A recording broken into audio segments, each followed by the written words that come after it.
I mean, just for the record, and while we're recording, I don't ever mind being recorded, right? I'm recorded all the time. It makes no difference to me whether I'm recorded or not. So really, it does, there will never be an occasion where I mind. But yeah, the questions game is literally that, right?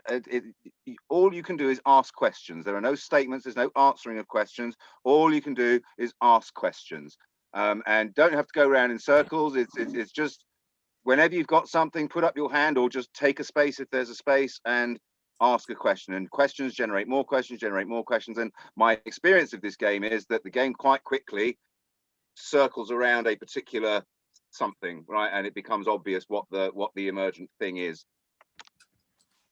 All right, Simon, yes, please. I have a question for Eric, bearing in mind he's played this game numerous times. Is there a benefit to actually having a limited period of time? Because I cannot feeling that it stops people rambling. And the fact that you get to come around again means that if you've got something else to say, then you get another chance. But if it's covered, then it's covered and you don't have to. Correct. There's a couple of things with the timings on the glass bead game. I mean, you can make the turns any length you want, and different turns bring different dynamics to the game, right? You can do 10-second turns, you can do 10-minute turns, right? The 1 minute I find is a pretty decent sweet spot. It allows you to unpack an idea properly, but it discourages you from waffling and repeating yourself. I mean, I know I am certainly guilty of this, saying something and then saying it immediately again in a slightly different way, right? And it disciplines you, and it actually spills out into your life as well. You find yourself in normal conversations with people being much more disciplined, waffling less, and being more dense, if you like, with the way that you convey information. And in group calls, I think this is an incredibly valuable skill to learn. Not to waffle is thing number one.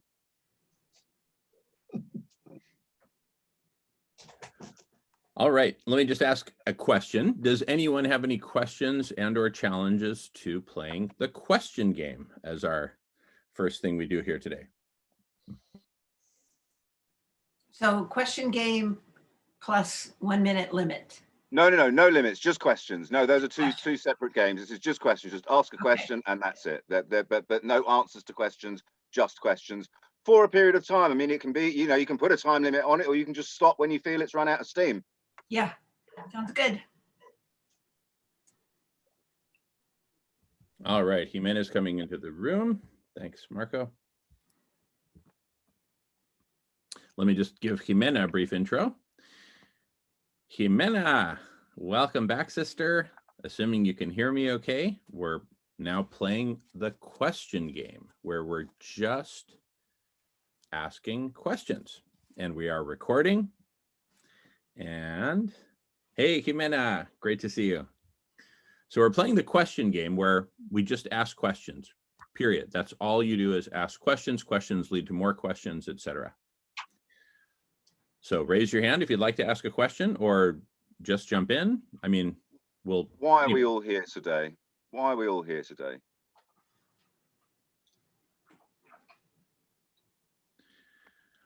Why can't we come together and save life on Earth? Hello? What are the most important questions for us to ask today?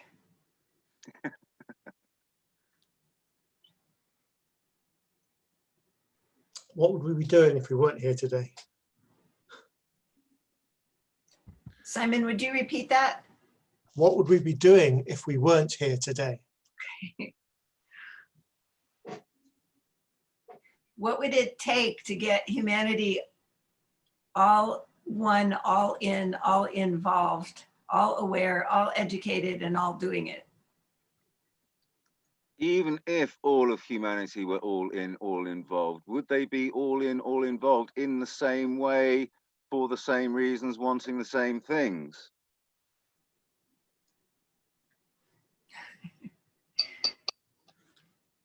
How do we discover that? Will Ananda be here today?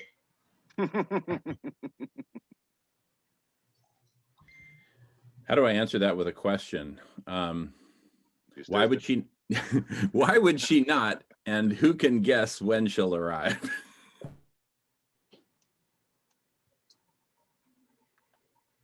Who is Ananda?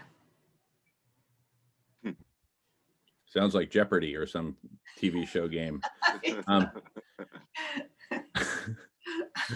who is the expert at intentional communities and life coaching and consulting and bringing us all together? To what degree does being expert at something, two questions. To what degree does being expert at something command like a sort of automatic respect from a group? And to what extent can being an expert at something make one rigid in one's thinking because one is so expert at something? What is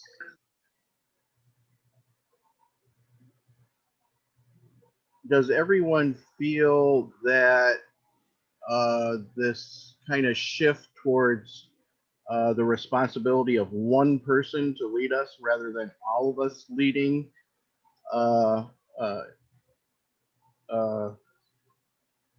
let me start that over. Does everybody feel that this kind of shift to one person being the leader here rather than all of us leading together, is everybody comfortable with that? It's a really good question. It's a really good question. What does distributed leadership actually look like? It's something with which we're quite unfamiliar. What does it actually look like? How do you actually do it? Maybe this could be a useful inquiry. And is that what is occurring here, that one person is coming into a leadership position, different from what I've seen in my small exposure here, which was very much seeming like co-leadership?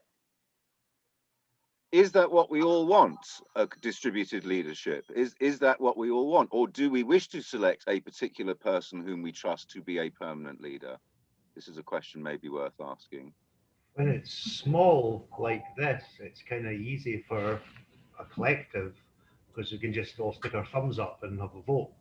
As it gets bigger, it becomes necessary to nominate someone who we think represents us, and then vote on having them sort of say, sort of guide the conversation, say who's got an idea for today or that idea, and then sort of votes on nominations.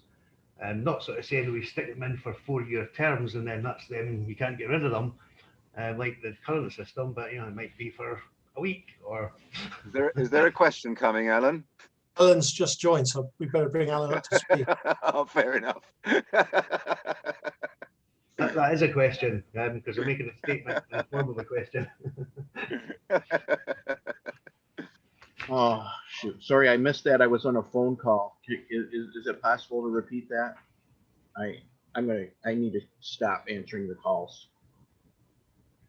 I think Alan's basic point was it's fine when it's not so many people, this idea of distribute, but as it gets bigger, this becomes harder to do and messier.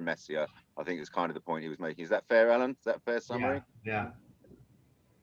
What are the primary purposes of leadership?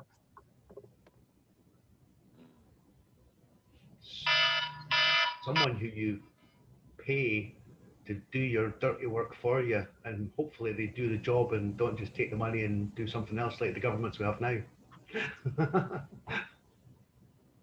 Is sociocracy something that this group is aware of?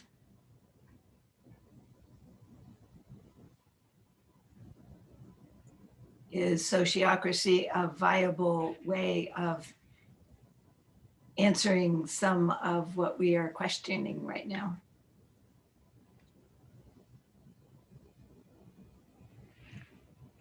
I have a question.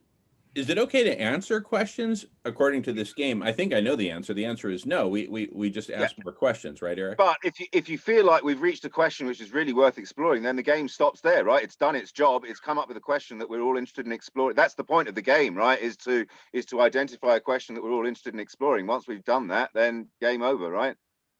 Don't keep flogging it for the sake of it. All right. I was a little unclear on the goal. Okay, and like nobody was like, I don't think anybody was writing the questions down or anything. Is that something that normally happens, or we just kind of spit? Not normally, but it's actually a really good idea. No, not done it like that before, but it's actually an excellent idea if someone can keep up with it. Because sometimes they come quite rapidly, the questions, right? When it gets going, they can come quite rapidly. But it's an excellent idea. I wonder if there's some kind of voice transcription software could maybe keep track of it, possibly, maybe. That's a good idea. Yeah, it's too fast for me. I have carpal tunnel, and I've already stressed my typing out. Upload this But I think video to YouTube. we've and you get a arrived at. transcript I'd be very instantly. interested in Summer unpacking a little bit about sociocracy, because I've vaguely heard of it, but I don't actually know what it is. So I'd be very interested, if you feel you're able to summarize what that is, how it works. In the meantime, I'll get my iPad, which has Otter on it, and I can do real-time transcription. I'll be right back. I would just add that I think the going round did actually bring out a specific question, which is, are we looking for different methods to reach decisions? This hierarchical structure with leaders is not always as productive as we'd like, and sometimes hugely counterproductive, dangerous and damaging. And we're looking for alternatives. So is sociocracy a viable alternative? Are you familiar with it, Simon? Do you know what sociocracy is? I just know it's a decision. Yeah, that's what I know too. I don't know any detail. That's how much I know too. And I would suggest that if we, I'd love to hear what Summer has to say about it now, in a short form. And then if it's something we want to explore more, we can do it to a certain extent here, but we can also go to breakout rooms if people are particularly interested in that.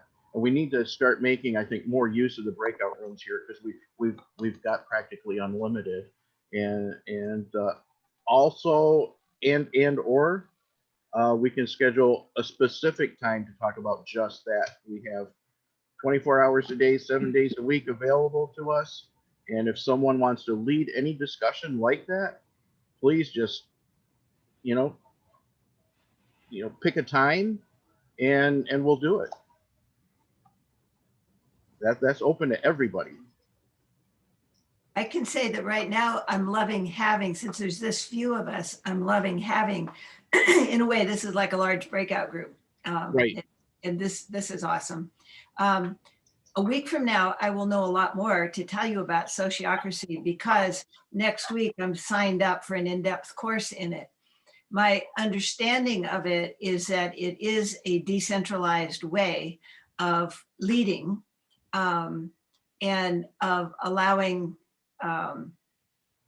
somewhat, I think Jamie, you guys were talking about it, allowing ideas from everybody to make their way through circles that are in communication with each other, so that the ideas from across the board all get eventually passed up to where everybody can see the primary things that are being discussed and desired and wanted and chosen. And so I think it starts with groups of maybe 6, and in each 6, different people have different roles. So say you have 2 groups of 6, one person from each of those groups will trade with another group and pass on the core of the information that's being discussed in each group. And then say you have 6 of those groups, that's happening among all of them. And then I'm not sure exactly how it ends up that the most significant of everything that's being discussed is it's passed back to every other group.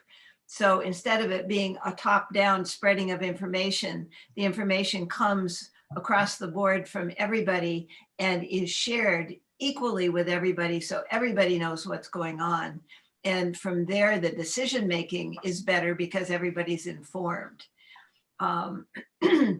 Right, and so on Monday, I'm signed up with Governance Alive to do 4 hours each day to look at how to do this. Yeah, Simon, go ahead. This is really interesting because, you're well aware, Summer, if I can just tell you, Eric and I are heavily involved with launching a political party in the UK, Money Free Party UK. Oh, yeah.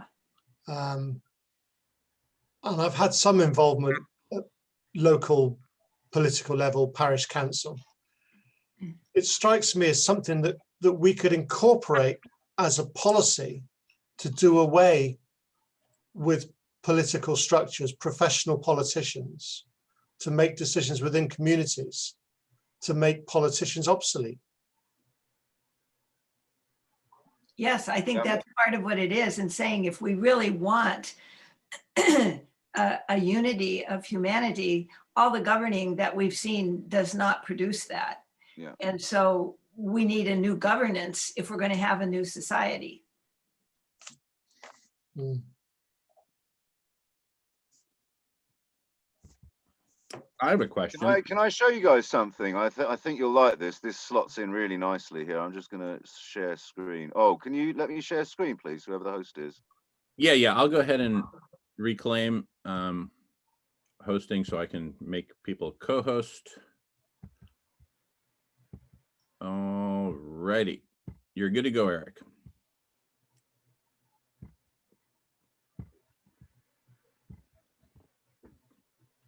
Right, this here is called a prism, and the point of this thing is a way of mapping information and collaborative effort. And so again, this is set up for six. Six works really well. It tessellates really nicely with triangles and hexagons. And so each of these 6 nodes here would represent a participant in the prism, right? A person. And in their area, this is not fully functional yet, but in their area, this could be subdivided into triangles, and those triangles can be further subdivided into triangles, and so on and so on and so on. So it's infinitely compartmentizable. And so each player can keep their own stuff in there. And then as they process things, or as they bring information in, they put it out here where it can be seen by other people, processed by the people around a particular player. It's for them to deal with. Put it out in the middle. And as things get refined and distilled and processed, they work their way into the middle. And the sort of final product, if you like, of the prism is that which makes its way into the middle and stays there. And then, of course, one prism can be joined up to adjacent prisms, right? And you get communication across the boundaries from prism to prism to prism. And so every prism is connected to every other prism through no more than 2 other prisms, if you see what I mean. And so I think this is a potentially really useful way of mapping what collective intelligence does, you know, because it doesn't get lost in the scroll. The problem with all of these things is, you know, stuff always gets lost in the scroll. When it's old, it disappears back in history, whereas this is never like that. And you can cram as much as you want in here. You know, you zoom in, each of these equilateral triangles divides into 4 more equilateral triangles, and so on and so on and so on, as much as you want. Yeah, so it's a fractal grid that can contain as many compartments as you need it to. That's awesome. And if this can be mapped in 3 dimensions, then you can start stacking them on top of each other. You get vertical and horizontal communication. What is that called, Eric? Prism. The platform is called Weko.io.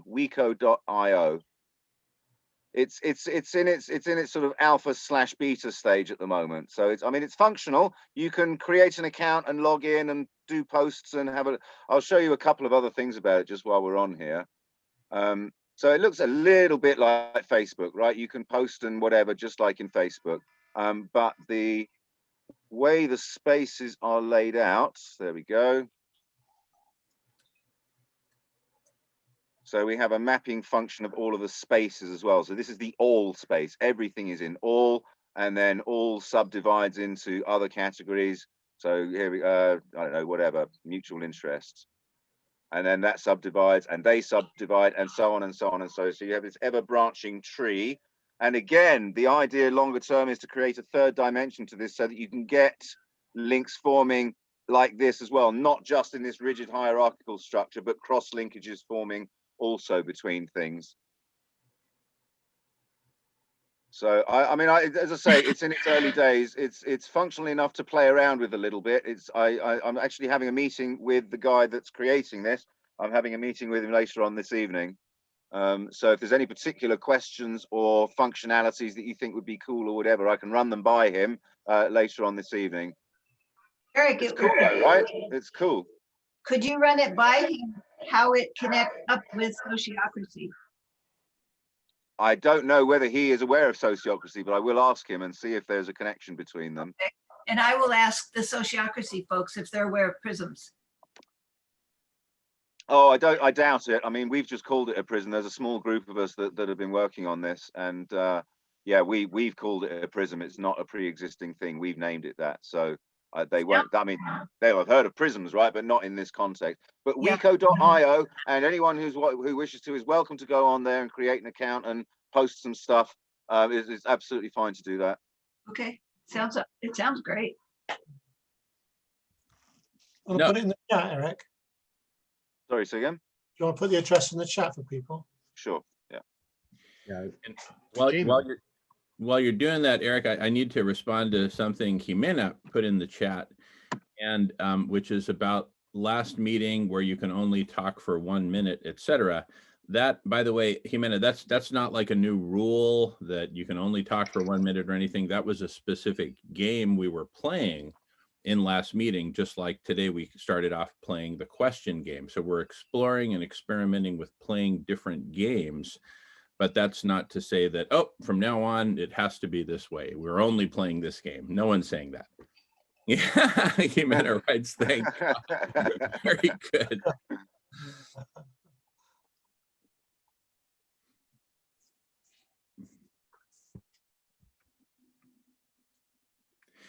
No, it sounds really exciting, Eric. In fact, one of the things I wrote about in the, can I just get a showing of hands? How many people read the email I sent out last night, or at least skimmed Some through? of it, not all of it. It's very Yeah, long. no, thank you, everyone. Yeah, it was a long one. Thanks, Marco. Yeah, no, it was a very long email, and in fact, most of that was voice dictated, and then I later cleaned it up later, so it was quite loquacious, certainly not dense.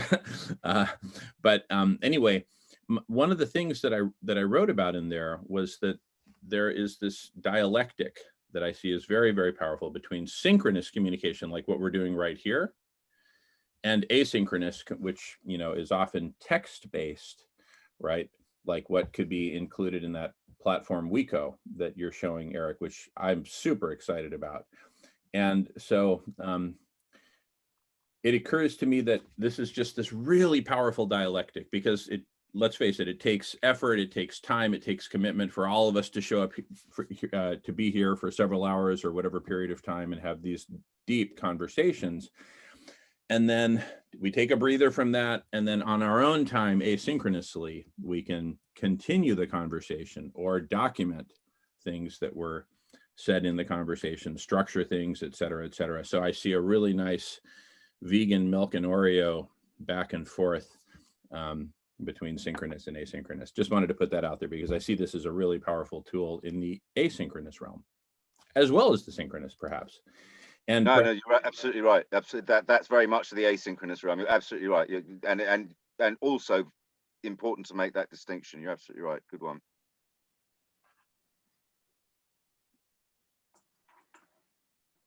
If you don't mind, forgive me, but there is one other thing which I would like to show you.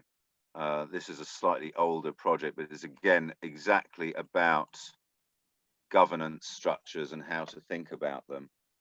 So this is a notion called the monarchy, which is a sort of revisualization of hierarchical structures, not as rigid things, but as fluid things, right? And so the fluidity is created by, you know, the symbol of the Tao, the interplay between the yin and the yang, right? And the maximum of one contains the seed of the other, sort of thing. This is a similar sort of notion, but overlaid onto the idea of hierarchy. And so these can be thought of as two archetypes, the monarch and the anarch. And the monarch is sovereign, the monarch makes decisions, the monarch has a lofty, low resolution view of the entire picture, right? The anarch is the agent, the anarch is the free spirit, the anarch is the unencumbered, lives in the moment, no thought of consequence, you know what I mean? That sort of spirit. And that a healthy hierarchy is a good balance between these two energies, right? The energy of order and organization and the energy of exploration and freedom.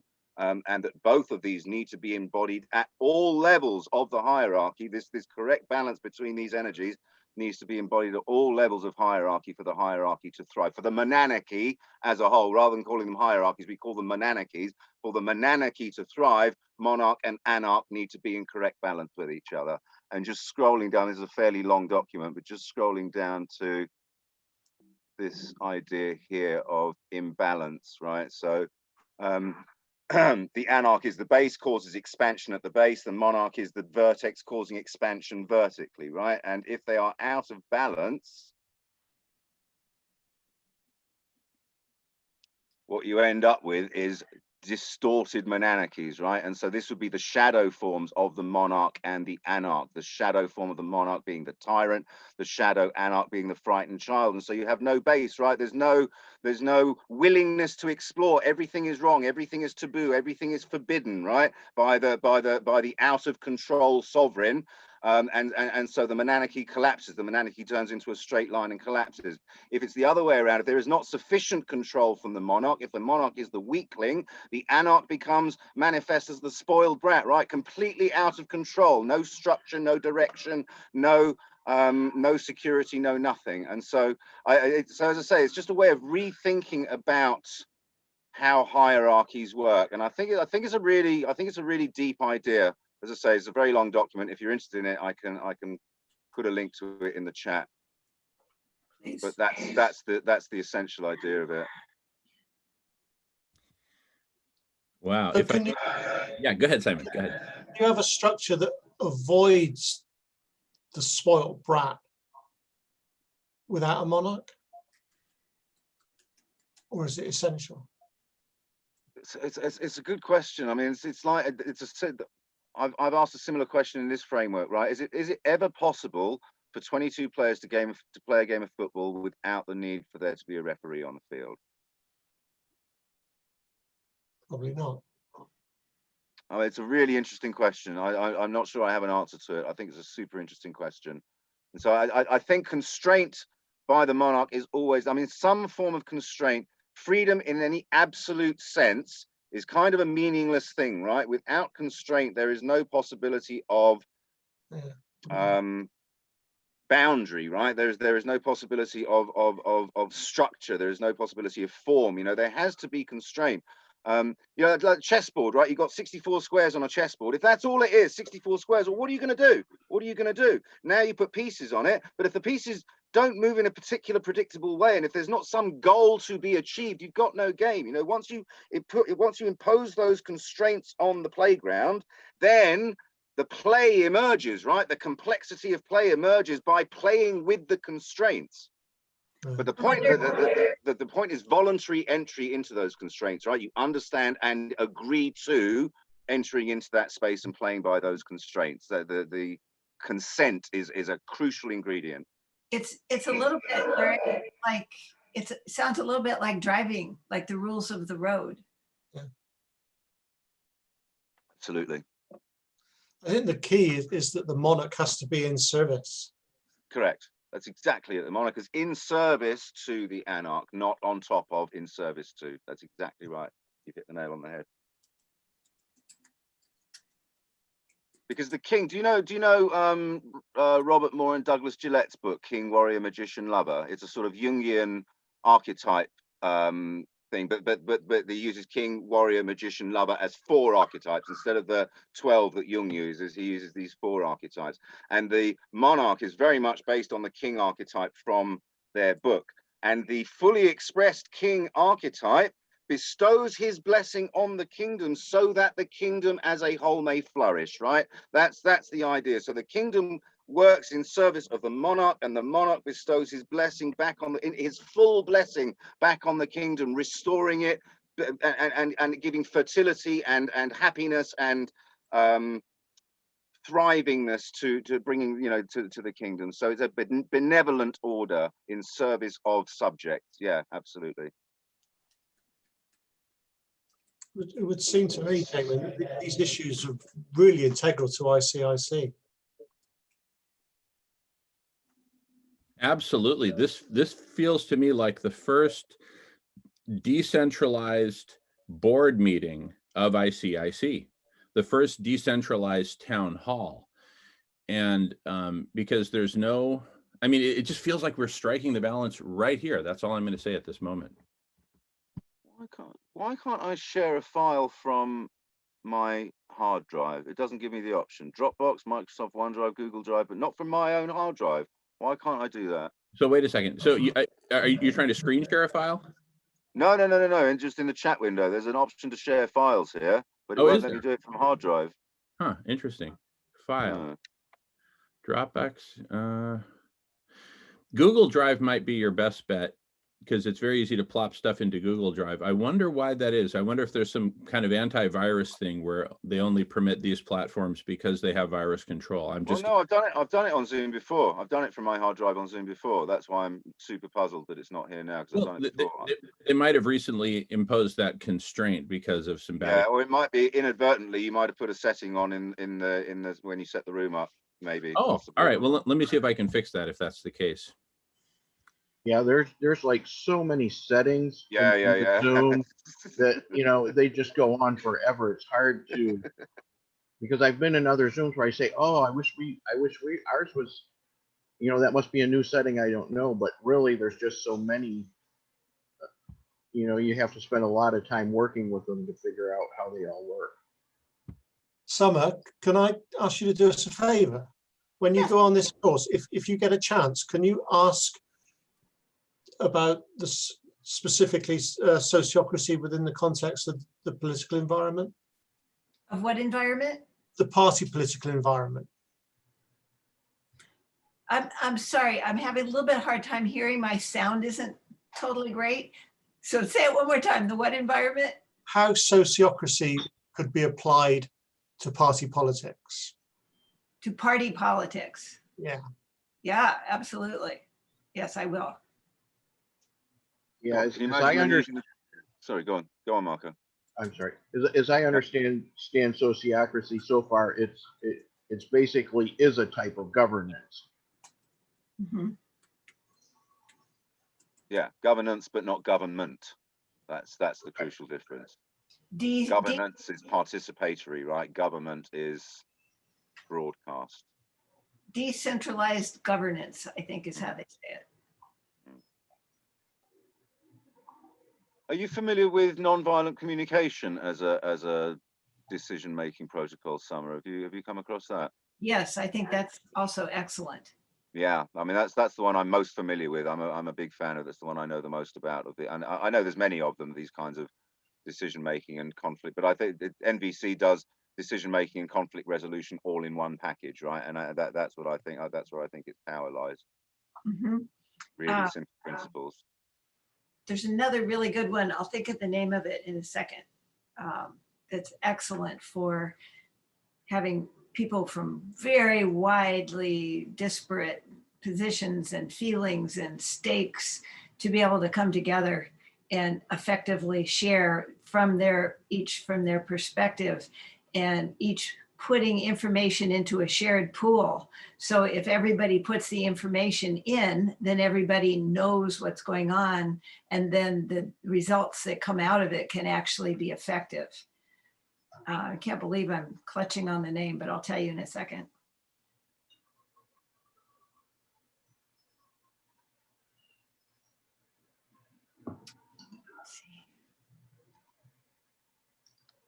Yeah, this is directed to you in particular, Eric. That prism, I know it's in the chat. Is that something you designed, or? No, not me. No. Well, I mean, I had a hand in the sort of pre-coding design of it, right? Like, what is this thing supposed to do? How should it look? What should it do? Kind of design stage. But no, I mean, the actual creation of the thing is a guy called James. Simon's met him. But I mean, he's got a full-time job, right? So he dedicates what time he can to it. But you know, he's not on it full time. He'd really like to get some funding. I mean, it's one of the things that if we get the opportunity in the Money Free Party, if we find we've got a membership and some of them are willing to put some money at stuff, one of the things we would consider doing with that funding is putting some money James's way so that he could go full time on the development of this platform, because I think it's got a huge amount of potential. But then there's loads of other people developing platforms out there as well. I mean, there are hundreds, if not thousands, of them in development at the moment. So you know, who knows? Hopefully, one or two will emerge from the pack. Yeah, I think the number is probably closer to tens of thousands of them, Yeah. if not hundreds of thousands. This one that I was talking about is called Crucial Conversations. Oh, I've And not heard of that one. it's been around for a long time. Tools for talking when the stakes are high. And then Arnie Mandel is also somebody we should be aware of. He does something called world work, and where he can take countries that have been warring and fighting forever and bring representatives from the countries together and create a format for the individuals to share what their personal experience has been in the fight. And in that, they become human to each other and start having feelings and start caring for each other. And these are huge conflicts with countries who have not been able to break through for generations. And he's having success in supporting them in doing what they need to do. And sometimes it even includes bringing in people who aren't actually in the room and having people pretend that they are the perpetrators, they're the terrorists. And so everybody's in the room and everybody's position is heard. And I think, and that's a very concentrated attempt to do something. I think here in this group, we're looking at what can work on a kind of different level with lots of people, and maybe not focused around one terrible topic like that. Yeah, I'm aware of that guy. I think he was assassinated by the industrial military complex, wasn't he? Mhm. Yeah. Very probably. Yeah.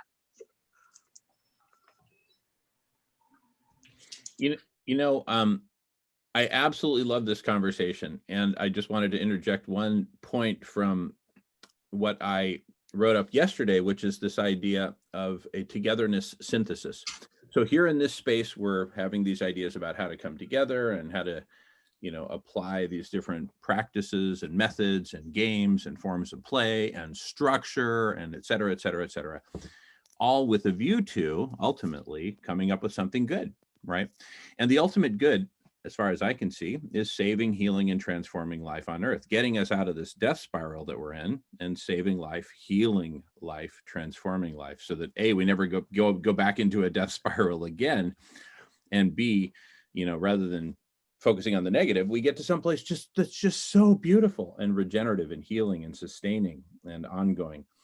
And so the idea of the togetherness synthesis is, here we are working on ways of coming together and doing all this wonderful stuff. So are thousands of other communities out there. How do we create something like a synthesis amongst the very best practices, methods, cultures, forms, games, play, etc.? I'm just putting the question on the table. Not to change the flow of the conversation, but just to have it there sitting on the table. Okay, thank you. I think that's an amazing question. And I think what Eric was saying about the prisms sounds like it's an attempt to answer that, of with all the great meetings, how do we harvest what happened and make it usable?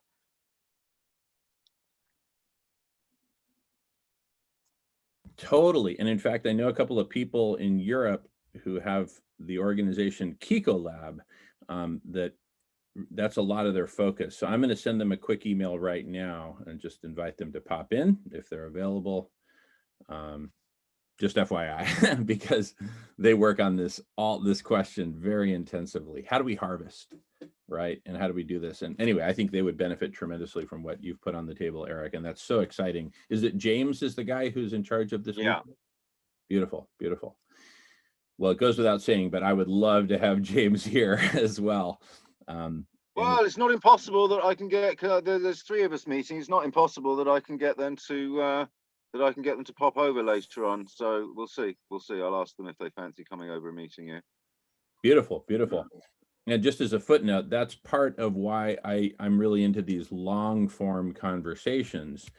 And so just for those who don't know, the big days that I put in multiple hours are Tuesday, Thursday, today, and Friday. Friday, I even put in more hours. I start at 7 in the morning Pacific time, and Jimena and I are typically wrapping up El Puente around 10 p.m. Pacific time, but I do take a couple hours nap in between there, but that's what, 15 hours minus a couple hours nap. So it's a very long day for me Fridays. We started off almost exactly a year ago, Valentine's Day a year ago, with the 24-hour collective intelligence block party.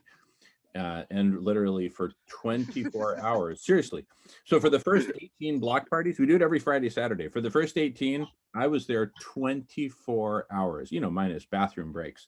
And then I started to get a little bit burned out on that. I wasn't born yesterday, in case you hadn't noticed. And so I need my beauty sleep.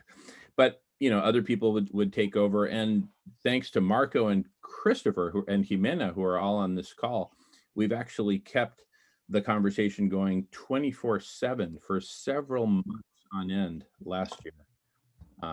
So anyway, just wanted to make those interjections. Going on mute. I've just emailed you, Jamin, with the Monanarchy document, so you can share it in via your whatever mechanism you have. You can share it in the chat window. You've got it now. Oh, okay. It looks like I've got the similar constraint, so I'll need to first get it into Google Drive, which I'm happy to do. Yeah, I don't have a Google Drive. Don't trust those fuckers. I'm not giving them my documents. Yeah, I would love to get that monarchy, however you say it. I'd like to get that. Monanarchy. Monanarchy. Monarchy. I'm watching the series on a very different level of intelligence. I'm watching the series The Crown. Have any of you seen that? Like the first 2 episodes, not my cup of tea. Not my cup of tea at all. Yeah, I totally understand.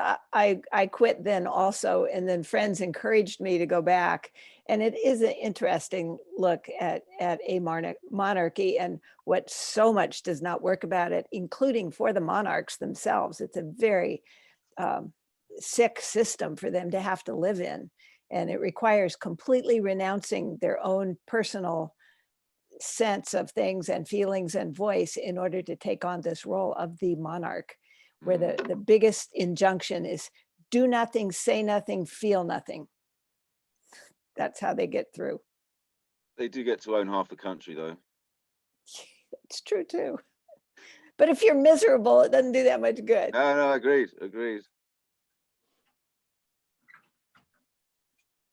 Yeah, Harry couldn't hack it, could he? He ran off. He couldn't hack it.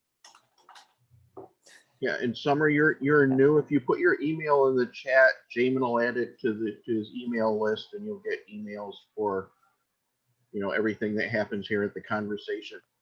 Awesome. Thank you, Marco. Yeah, I just had a friend forward me the email that you sent out, Jamin. Took forever to read it, I agree, but it really sent me to some good resources. Thank you.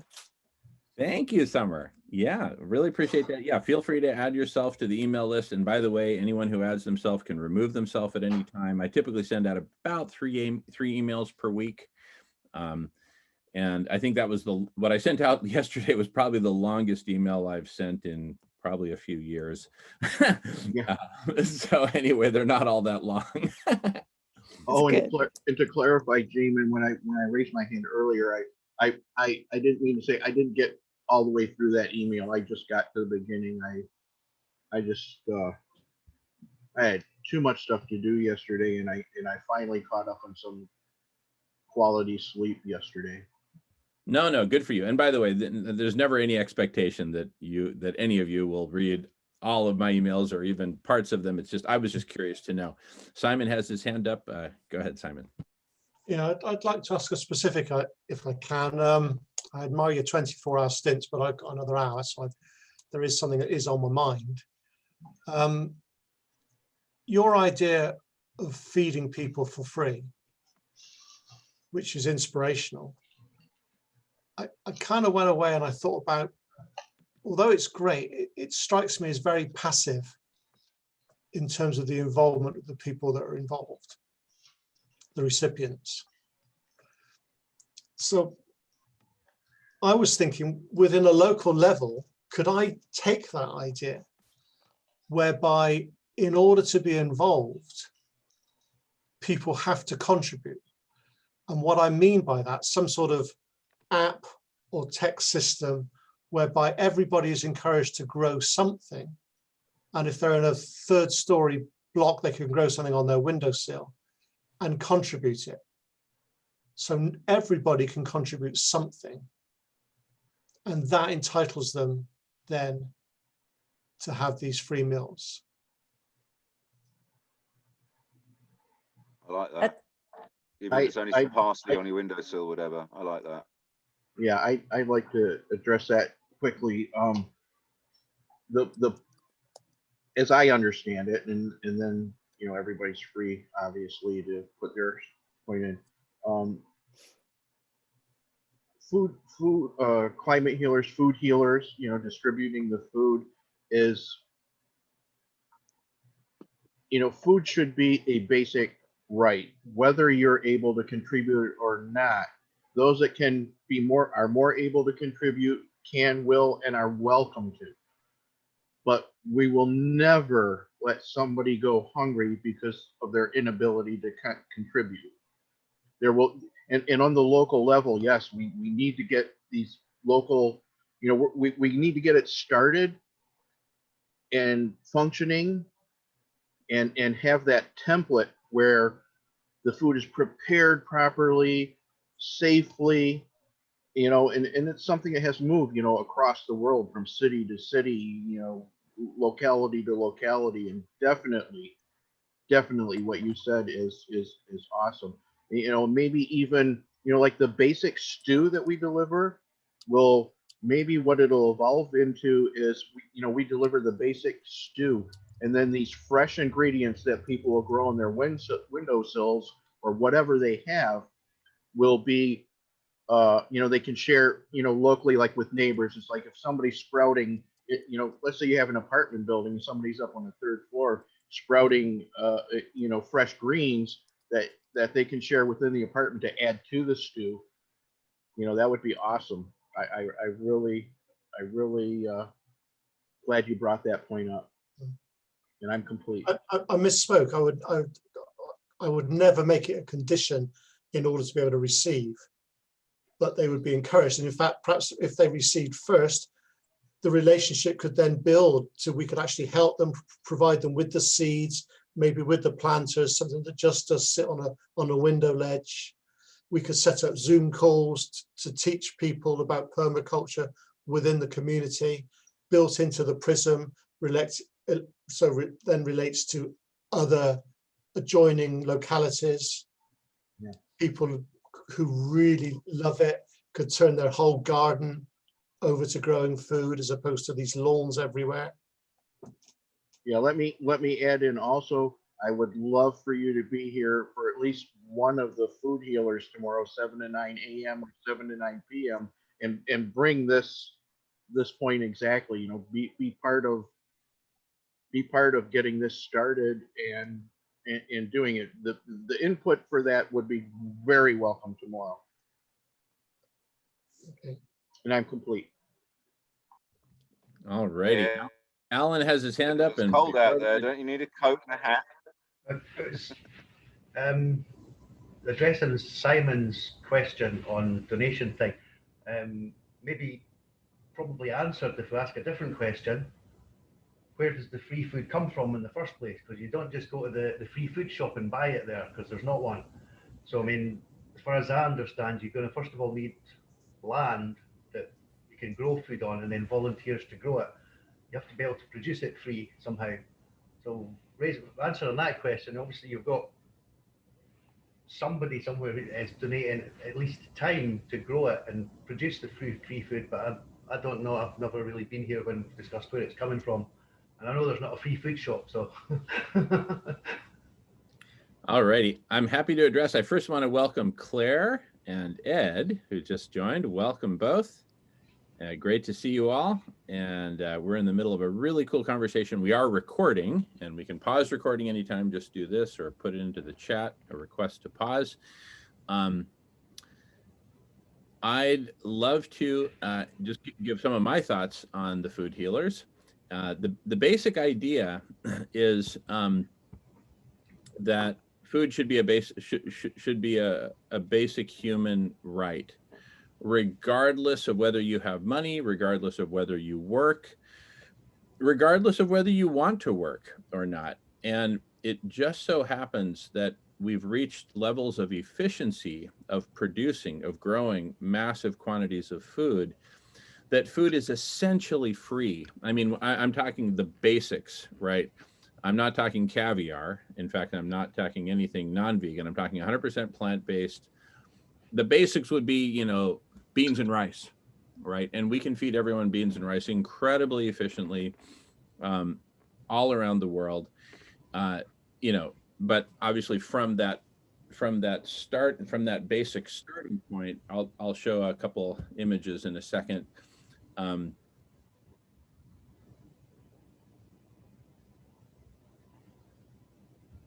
Ron, welcome back.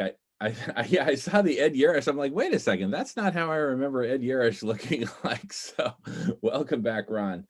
Not sure what happened there, but the basic idea of food healers, and I'll screen share just to show some images, is that we make very nutritious 100% plant-based stews as the basis for the program. That would be the staple food. And let me just share some image, you know, just an image here really of that. So these are images of 100% plant-based stews that are very nutritious, complete protein, fiber, vitamins, et cetera, et cetera. And the idea is that here, I'll show a couple other images. I mean, first of all, regarding food being free, you know, we go to the supermarket and buy a bag of dried lentils for maybe $2 a pound or something like that. And we think, wow, what a great deal. Cook it up and it's this whole huge pot, feed several people. What a deal. If you buy those lentils at the source, like at these massive farms up in Saskatchewan, the cost is literally 7 cents a pound for dried lentils. So food is essentially free, and then you transport it by rail, cook it up. So my point here is not that that's how it should be. We shouldn't be like, hey, how many food miles can we rack up? And wouldn't it be great if everyone ate food that they had no idea where it came from and didn't care? Well, then that's not my point at all, right? My point is very, very simple, that we can feed everyone, therefore we must. And that's a baseline. Now, from that baseline, of course, we should put all our efforts into making food as local as possible, right? As organic as possible, as community garden as possible, as windowsill garden, front yard garden, backyard garden, rooftop garden, indoor permaculture, you know, all that. And so the ideal is that you grow a backyard garden, and whatever you don't want to consume or feed your family, you donate to the pool. And that goes into the plant-based stews that are distributed locally, maybe around your own city block, right?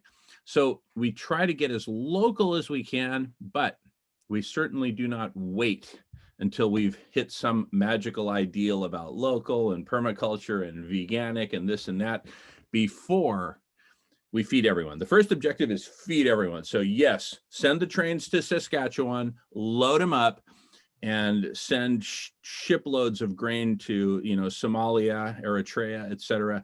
Feed the people first, optimize later. Anyway, that's it in a nutshell. Lots more to say, but I want to pass the talking feather. Summer has her hand up. Go for it, Summer. This is the first I'm hearing of this idea. I mean, completely makes sense, but I haven't heard it declared as that is our first step. And I've often wondered, is there AI potential to analyze the entire global situation and go, okay, here's what needs to happen first, and then this, to optimize it all. And I'm sure with your conversation here, you must bring in the information about food waste being one of the #1 things that's causing the greenhouse gas, and that food waste itself is worse than carbon emissions. And so I'm guessing that's a big part of this, is that as food is grown and distributed rather than wasted and going into the landfills where it produces the whatever the gas is it produces. I was just in a thing called the Gigaton Challenge here in LA, which looked at how to get a ton of carbon emissions out of the air in a month. And it was somewhat impossible, but the trying to do it really sparked an activation in me that was, this is possible. Anything is possible. We can do this. And it just requires that we all get that spark and do it. But I'm just excited to hear this because the thing that I was focusing on was food waste. And a lot of people are doing stuff about it, but it's still one of the biggest problems. So thank you.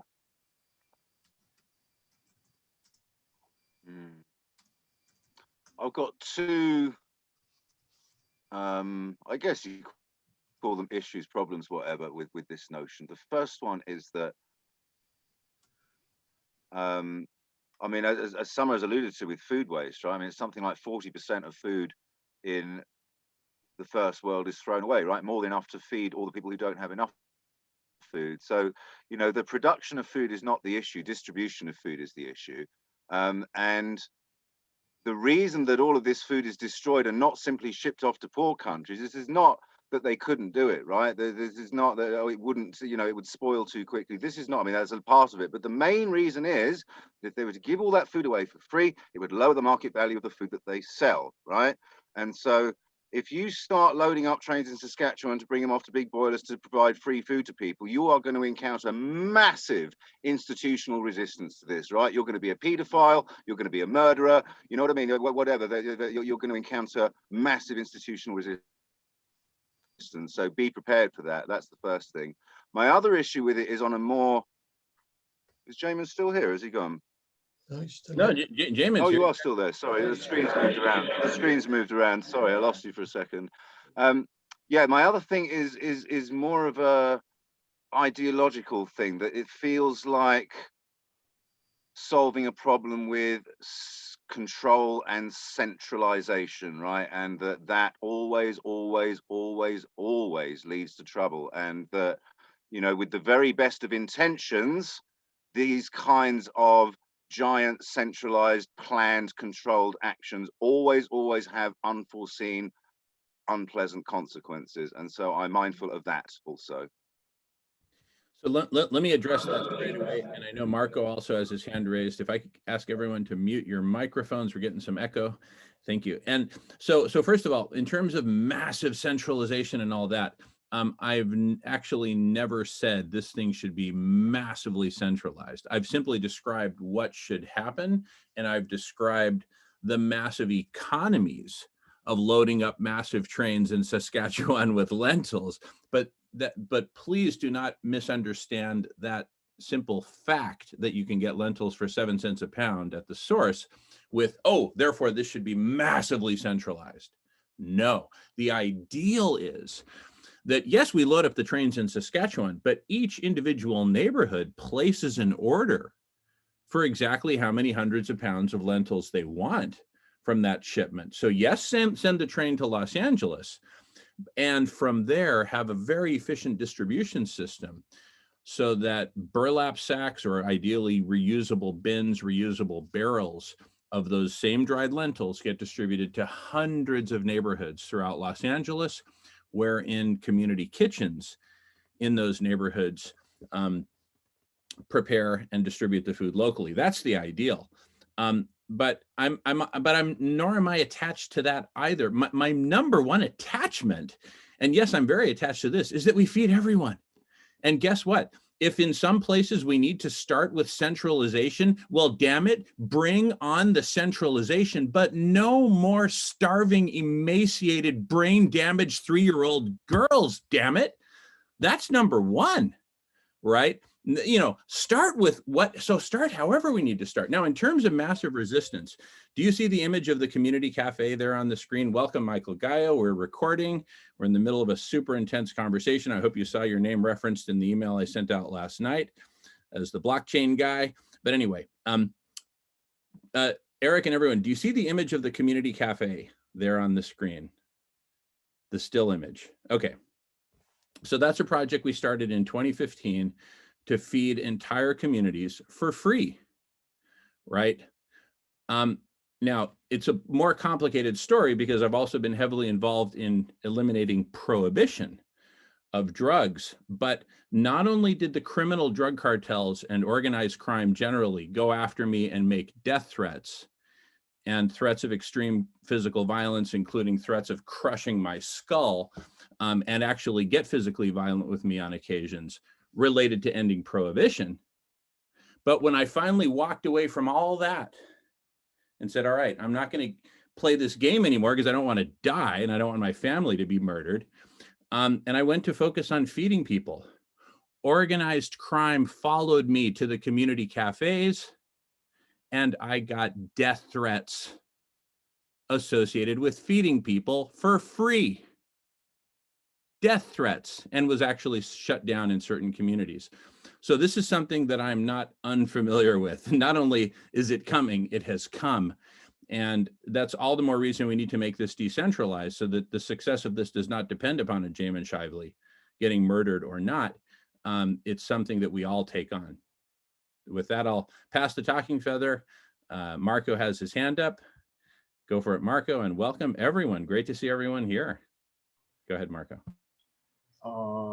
Okay, yeah, thank you. I love all this input right now that we're doing on the food, and I don't want to discourage, wherever today takes us, but I also want to, I sound like a broken record today. Want to point out tomorrow 7 to 9 a.m. and 7 to 9 p.m. food healers, where we can get more in depth on this. But maybe we could bring focus back to why we're here today specifically. I mean, certainly free to continue on this for whatever time we need to, but we if we're going to get things done, we need to organize our time. You're absolutely right. If you've got time set aside to talking about the food, then that shouldn't impinge you. You're absolutely right. You're absolutely right, and good man for stepping in. All right, and Claire has her hand up. Great to see you, Claire. I saw what you wrote in the chat. Welcome back. Yeah, that's what I was going to talk about. They have had from 12 noon to the shift network from 12 noon to 7 p.m. every day this week have been interviewing mystics. But some of these mystics are doing great things in the world, like the one I just heard, Father Greg Boyle, who's in Los Angeles, which is why I wanted to mention him to you. And they have these homeboys industries, places for recovering gang members. I mean, they use what they call radical tenderness, no judgment, allowing people to feel their feelings, feel their grief, and be loved. And I could imagine, and in Los Angeles, you could tap into them to help do distribution and to be really in favor of this kind of thing. He's a great, great man. Wow. And he's right there. But they have places all over the world that have started based on what they've been doing. So I just wanted you to know about that. And I'm so tired of the computer. My eyes are killing me. So I'm on my phone and I'm trying to avoid being on too long. So that's part of why I haven't been around that much. So thanks for listening. Absolutely. Welcome back, Clara. That's inspiring. Super cool. Love having you here, but definitely don't want to burn you out. And Claire, you look familiar. I'm familiar a little bit with the Shift Network. And I remember a few years ago they put out a trailer for a film which they were going to make, which to the best of my knowledge they never actually got around to making. But were you one of the people in that trailer? You look you look and sound a little bit like one of the people that was in that trailer. No. Okay.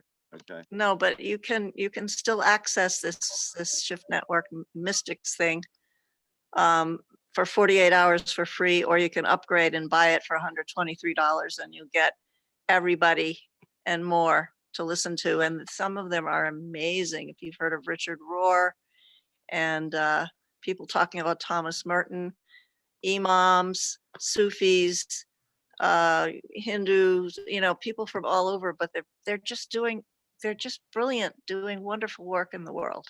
Very inspiring. So I highly recommend it.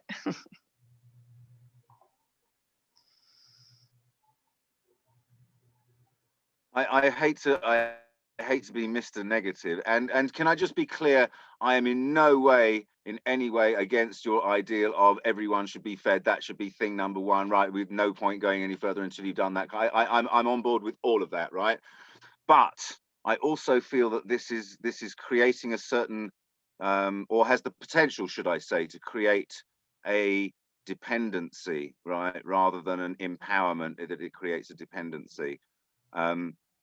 I mean, I like the idea of the, like, it's here if you need it, right? It's here if you need it. But actually, the main thrust is on providing the whatever tools, vertical farms, energy, water, fertilizer, whatever it might be, right? So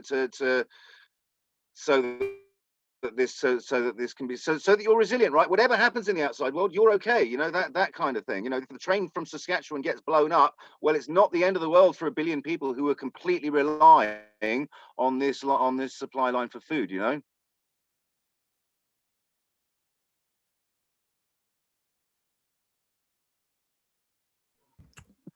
Absolutely. Absolutely. There's a balance to everything, and we need to strike that balance.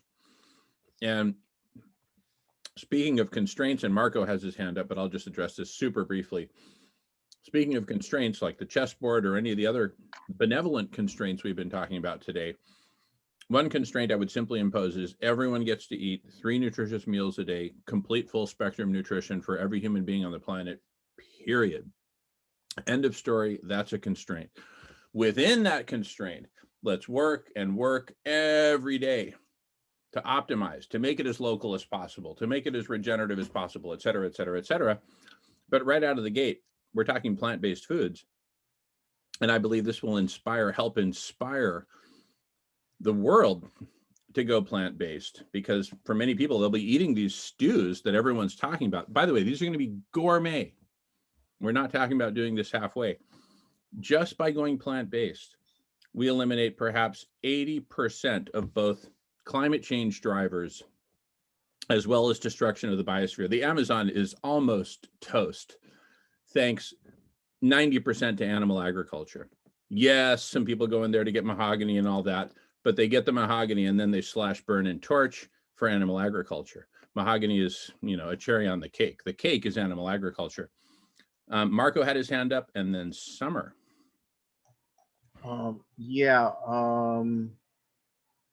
I might have lost my thought. Give me just 1 second. It was, oh yeah, with this food distribution, Eric, specifically to what you're saying, it is, this won't just be for specifically poor, very poor, or people that don't have food or jobs or whatever their reason is. It's not totally at the starving people. It'll be delivered into neighborhoods, and everyone will be perfectly, will accept their offers of time and work to help, and also donations to fund. So it won't be something that people are expecting just free all the time, except for those who really need it. Others will be absolutely welcome to have a sense of that they're contributing, even if they only donate to keep it going. So and again, like Jamin said, we have to start somewhere, and if we have to, do some kind of very central planning to begin with, the ultimate goal is it will be very decentralized. We don't want any consolidation of power, structure again to hold anybody down. I mean, I hate to be a dick, but that's exactly what Lenin said, right? That's exactly what Lenin said. It's Right. only for now, right? We have to do it like this for now because it's a real mess, right? So we need to be very top down organized for now, but that's only for in the blah blah blah blah blah blah.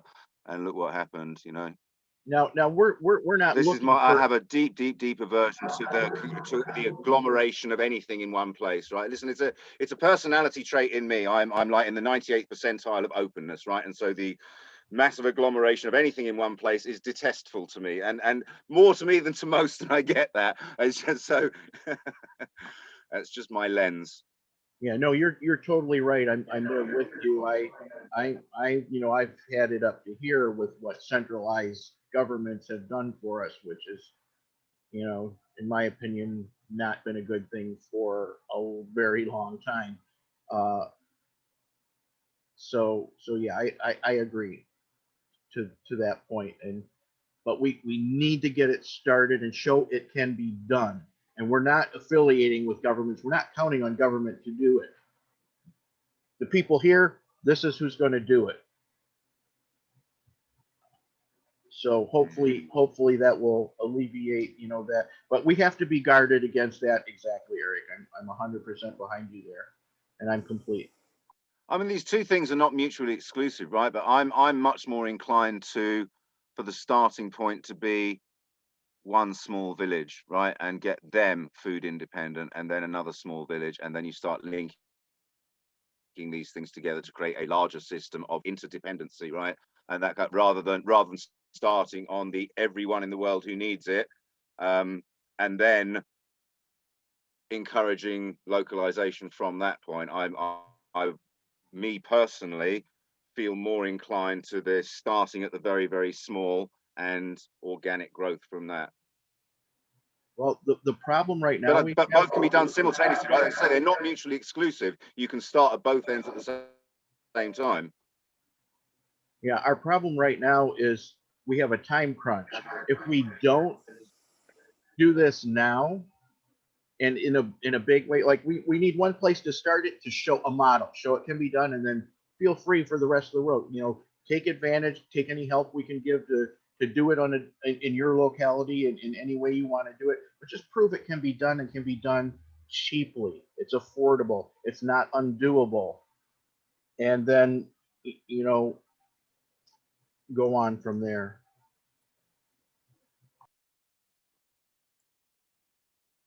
All righty. Summer's been patiently waiting, followed by Jamin. And welcome, Catherine. We are recording, and we can pause recording anytime, as I just wrote into the chat. Summer, thank you for your patience. Take it away. Hi, Kat. I'm on this call because Kat sent me your email last night. I read it at 2 a.m. and went, okay, I'm going to be on here. I just wanted to say that the conversation that we're having right now with Eric and Marco and everybody is such a good example of where everybody's voice needs to be heard. And Kat, I was talking a little bit about how sociocracy might support this group and having all the ideas be heard and brought to a usable format. But the two other things I wanted to say, one really quick, is I look at my beautiful bowl of vegetarian food every day, and I say to my partner, I just wish everybody in the world could eat at least like this every day. But I really actually did not know there was such a movement to feed everybody first, and it makes so much sense, especially vegetarian or vegan. And then the second thing is Marco, is the call tomorrow? Is it on this? How do I access it? It's right here. Yeah, right here. This is essentially a 24/7 channel. And so all the meetings that I reference that I'm on are all here. So yeah, the 24-hour block party starts at 7 a.m. Pacific time right here. In theory, it goes for 24 hours, and it usually does. But anyway, from 7 to 9 a.m. and 7 to 9 p.m. Pacific time, we have food healers with me and Dr. Silas Rao and Marco and Jimena and many of the people here and many others. So feel free to join us. Yeah. Thank you. Thank you. All right, Marco. I'm going to quick jump in here. I just put in the chat, immediately following Food Healers tomorrow, we'll be discussing the critical things going on in the Amazon, and which all relates to all this too. So there'll be an hour after Food Healers to discuss that. Beautiful. And then right after that, from 10 a.m. to 2 p.m. Pacific time, we're back on this set of topics, which is ICIC, which of course has meandered around, and for good reason, and what a beautiful conversation. But anyway, the core of ICIC, the Intentional City in the Clouds, which is our, kind of our, not necessarily our focus, but perhaps a central theme for these conversations, goes Tuesdays and Thursdays from 11 a.m. to 5 p.m. Pacific, all times Pacific, and Fridays 10 to 2 Pacific. And I'm next in the queue, so I will contribute a thought about centralization, right? So just because Lenin centralized not just a whole country, but a whole empire that gobbled up other countries, doesn't mean that there are no good instances of centralization. So take London, the first metropolis to implement modern sewage. That was centralized, right? It wasn't communicated to people, hey, every household create your own modern sewage system and to drain where, I don't know. No. They said, look, we're going to do it this way. All the sewage is going to get concentrated, centralized, processed, etc. And now people flush their toilets in London without much of a thought. It's just kind of there as a public good. So I do believe in certain centralized public goods. What I've been promoting as a way to start the food healers is that we do a centralized thing, however temporary, in Los Angeles specifically. And the idea there is, I'll just show on the screen here real quickly, is, let's see, there's my PowerPoint. I was showing some slides from this earlier, but the basic idea is that we purchase, to make these stews in large quantities, we purchase vast quantities of potatoes, lentils, beans, rice, et cetera, cook them centrally, throw in the produce, don't cook the produce, keep it cold. Even the beans and rice, after we cook them, we immediately cool them. So everything cold for maximum preservation and retention of nutrients, mix it up into the stews, and then deliver in Elon Musk's Tesla trucks with these space age looking trailers all throughout LA, not just to South Central, but to Beverly Hills, Malibu, Playa del Rey, you name it, everywhere. And it'll look like food from the future. What, did this come from one of Elon's spaceships? No, it's food for the future. If we all go plant-based, we'll all be healthy. And there's so many benefits that I can go into. But this is the heart of it. We actually make it gourmet, right? And part of the logic here of delivering it, yes, to Beverly Hills for free, right? There's a lot of logic to that. Part of it is that we take away the stigma. What we don't want is, oh, this is food for the poor. So if you're a loser, raise your hand publicly and we'll come feed you publicly. But you first have to self-identify as a loser in the all-day game of Monopoly, of individual hoarding for individual survival. No. We're getting rid of all of that. Here's gourmet plant-based foods for all these reasons, none of which contain either the word or the notion loser. Now, this centralization in Los Angeles is so that we can do a big public blast launch. I'm an expert in marketing, and the second most powerful principle in marketing goes as follows. You cannot worm your way into someone's mind little by little by little and build up a favorable position over time. It doesn't work that way. The human mind doesn't work that way. You have to blast your way into the mind. Los Angeles is the media capital of the world. I'm saying let's do a big centralized, yes, centralized, just like London sewage, but temporary in this case, a big centralized push for LA so that the media will carry the message, the mass media will carry the message, not just throughout LA, but all over the world. They're feeding everyone in LA. What? Well, what are they feeding them? Dead animals? No, plant-based foods. Well, why? And then the whole conversation goes. And let the Rush Limbaugh Republican fascists come out and say, no, this is communist, and the black and brown people are going to have more kids, and we don't want that. No. Let them challenge, and let's have the debate. Bring it on, right? But this will blast the message into the minds of the world. What's going to happen then? People are going to study it, and they're going to say, wait a second. Why is there a sudden drop in crime in Los Angeles? Why is there a sudden drop in COVID in Los Angeles? Why are people suddenly happier and more, civil and kind to each other in Los Angeles? What's going on? Could it have something to do with the fact that they're feeding everyone nutritious, immune boosting foods delivered directly to their neighborhood so they don't have to walk around, drive around, begging, borrowing, stealing, working to get money to get food at some grocery store where you have people crammed together, passing COVID around. Gee, right? So yes, centralized, but only temporarily so. And then we say, listen, we're just doing this to kickstart. The starter motor is not the engine.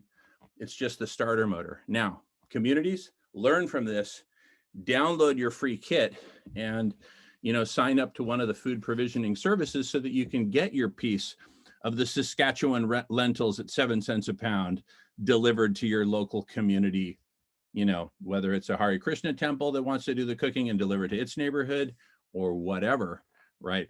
But join the program and let's now take this decentralized. So that's my big pitch for the big push. Michael's got his hand up. Thank you, Summer. Michael, Gaia, welcome back. If you don't know Michael, you need to. And if you do know Michael, you love him. Michael, take it away. Hey, thanks, Jamin. Hey, everyone. Good to be back. I just dropped in a couple of minutes ago. I don't know what the momentum or main topic here is, but just responding off of what you're saying, Jamin, this topic of, I love any conversation that's talking about decentralization and centralization. It's one of my primary focuses. It has been for many years since I became involved in, I'm a technologist for 20 years. And since I became involved with cryptocurrencies and Bitcoin and all this, it's just a fascinating topic. But Jamin, I would say, as far as like, when we come to terminology like this, I would say like when we're putting the context of how to strategize with the Free Food Project and want to concentrate on LA, I think that's a great idea. I would just say I don't think that is centralization. I think that is concentration. Let's not get confused. I also have a background in philosophy, and when I'm thinking about centralization, decentralization, I'm aware that the reality is in reality that centralization and decentralization are equal forces and you can't escape either one. And it's really just about what's the balance of them at any given time in any given context. But I would just say like, yes, let's concentrate our resources in a strategic way to start the food thing in one place, wherever it is, and then move out from there. But when I think of like, when I'm thinking of centralization and decentralization, I'm thinking mostly in the context of system design where the centralization of power can easily get out of control and have undesirable effects for lots of people, like centralized money printers, like centralized government, things like this, where then we want to balance that out with decentralizing forces. So, I hope I'm just hearing what your response was, Jamin. If I don't think that the food project, is at stake of becoming corrupt from being centralized and saying, no, we're just going to concentrate our energy in LA first. That sounds like a great, or wherever it is, whatever plan we have. It's just my take. Also, I just want to respond, since coming back from our last conversation a couple of days ago, Simon, I don't know if you were speaking about this, but or your other friend, I forget his name now, Adam or whatever it was, that was talking about the free money party. I did do some research on that. I went and looked at the websites. I really loved what I saw. I went to the websites that were provided, and I don't regard myself as a political person. I don't pay much attention to what's happening or what was happening with Donald Trump and what's happening now with Biden. I keep an ear to the ground to see what they're doing. I'm much, much more interested in focusing on building new solutions that basically make most of politics superseded. That's my take. I'm a big Buckminster Fuller fan. Buckminster Fuller says, something along the lines of, if you create a new project that makes the old project obsolete, basically. rather than fight the political system. And the political system is so full of corruption and manipulation. Why are you going to try to fight that? It's always going to be that way a little bit. I think it's better to focus on building new systems that will just, make that obsolete. So, but with that said, I also know that there is real influence of having leaders in those spaces. So I looked at that website, and the Free Money Party, I think is great. I wouldn't necessarily participate with it in a political context, but as I was reading the points of the website and everything that party is going for, it was just resonating with me from what I know about my involvement in the blockchain, cryptocurrency, decentralized technology space. It's all the same stuff. And in fact, a lot of the principles that the Free Money Party was talking about, a lot of them are being actively implemented and pushed and experimented with in a real way, using this technology. So I would imagine that, what was his name? The guy behind the Free Money Party, I imagine he's probably familiar with it. I would guess, I would see a natural merging there, of the technology supporting that political movement and vice versa. So I just want to give my feedback on that. And that's all I have to say for now. Can I just say, Jamie, most of the content on the website, Michael, is actually written by Eric, who's on this call.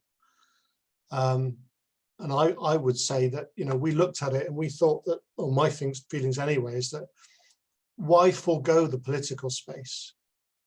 It's mostly, we think, an educational avenue to bring all these issues to people's attention. And I would say the ultimate goal of the political party is to make political parties obsolete. Yeah, exactly. And if I could you just remind me of the main point. I think that, when we're talking about decentralization and centralizing forces, it's like, this technology is useful in decentralizing systems where normally we have human beings, in the yielding their influence in centralizing ways. And that's mostly what's happening in politics. We're reading these, powerful people in positions where they can yield their power in a way they're affecting so many people. Whereas, these decentralizing technologies are censorship or centralizing resistant, and we can automate a lot of this stuff. Yeah, I mean, Like just one more thing on the Money Free Party, if I may, that, it's not an attempt to seize power, right? It's more of a hack. This is how I look at it anyway. This is my take on it, is that it's basically a hack, right? Is that we are using the existing structures and levers, in order to amplify change. That's basically the idea. And so what we would really like, I mentioned this to Jamie when we were on the call yesterday, but what we would really like is that, everyone in this group joins the Money Free Party, not to do anything, right? Not so that they can campaign or vote or whatever, but all of the projects that every member of the party is involved in is something that when campaigning time comes along further down the road, point out and say, this is what our membership is doing, right? These are the kinds of things, that we stand for and wish to advocate. And if we can get excuse me, if we can get 120 candidates standing at the next national election, we get national airtime. We get inside the party political broadcasts, national airtime. And if by that stage, that's 2024 is the next scheduled election in the UK. If by that stage, we can have a membership base of, even if it's only a few thousand people, if it's a few thousand meaningful people actually doing tool libraries and community farms and, conflict resolution, arbitration panels, and all of this kind of stuff, right? All of the things that we're talking about and trying to, if they can actually be pointed at, gives you a meaningful platform to stand on and a big megaphone and a big platform to shout with, right? And I think, as Simon said, why would you exclude the possibility of that avenue, right? It can be a really, really powerful lever. Why not try to exploit it? Worst that happens is we fail, right? And we don't act, but nothing is lost in the attempt as far as I can see. Yeah, I agree.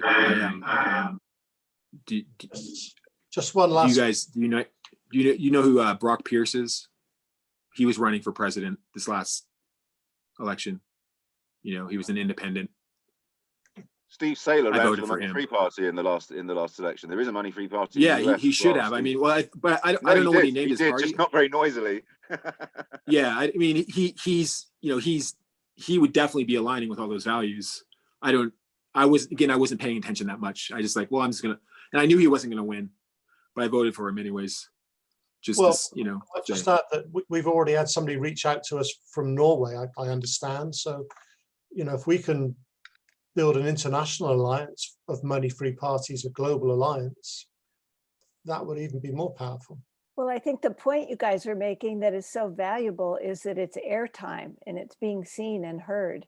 And even having Marianne Williamson up there at the podium and saying things that for sure very few people were actually going to agree with or vote for, but it got exposed. And I think that was worth it.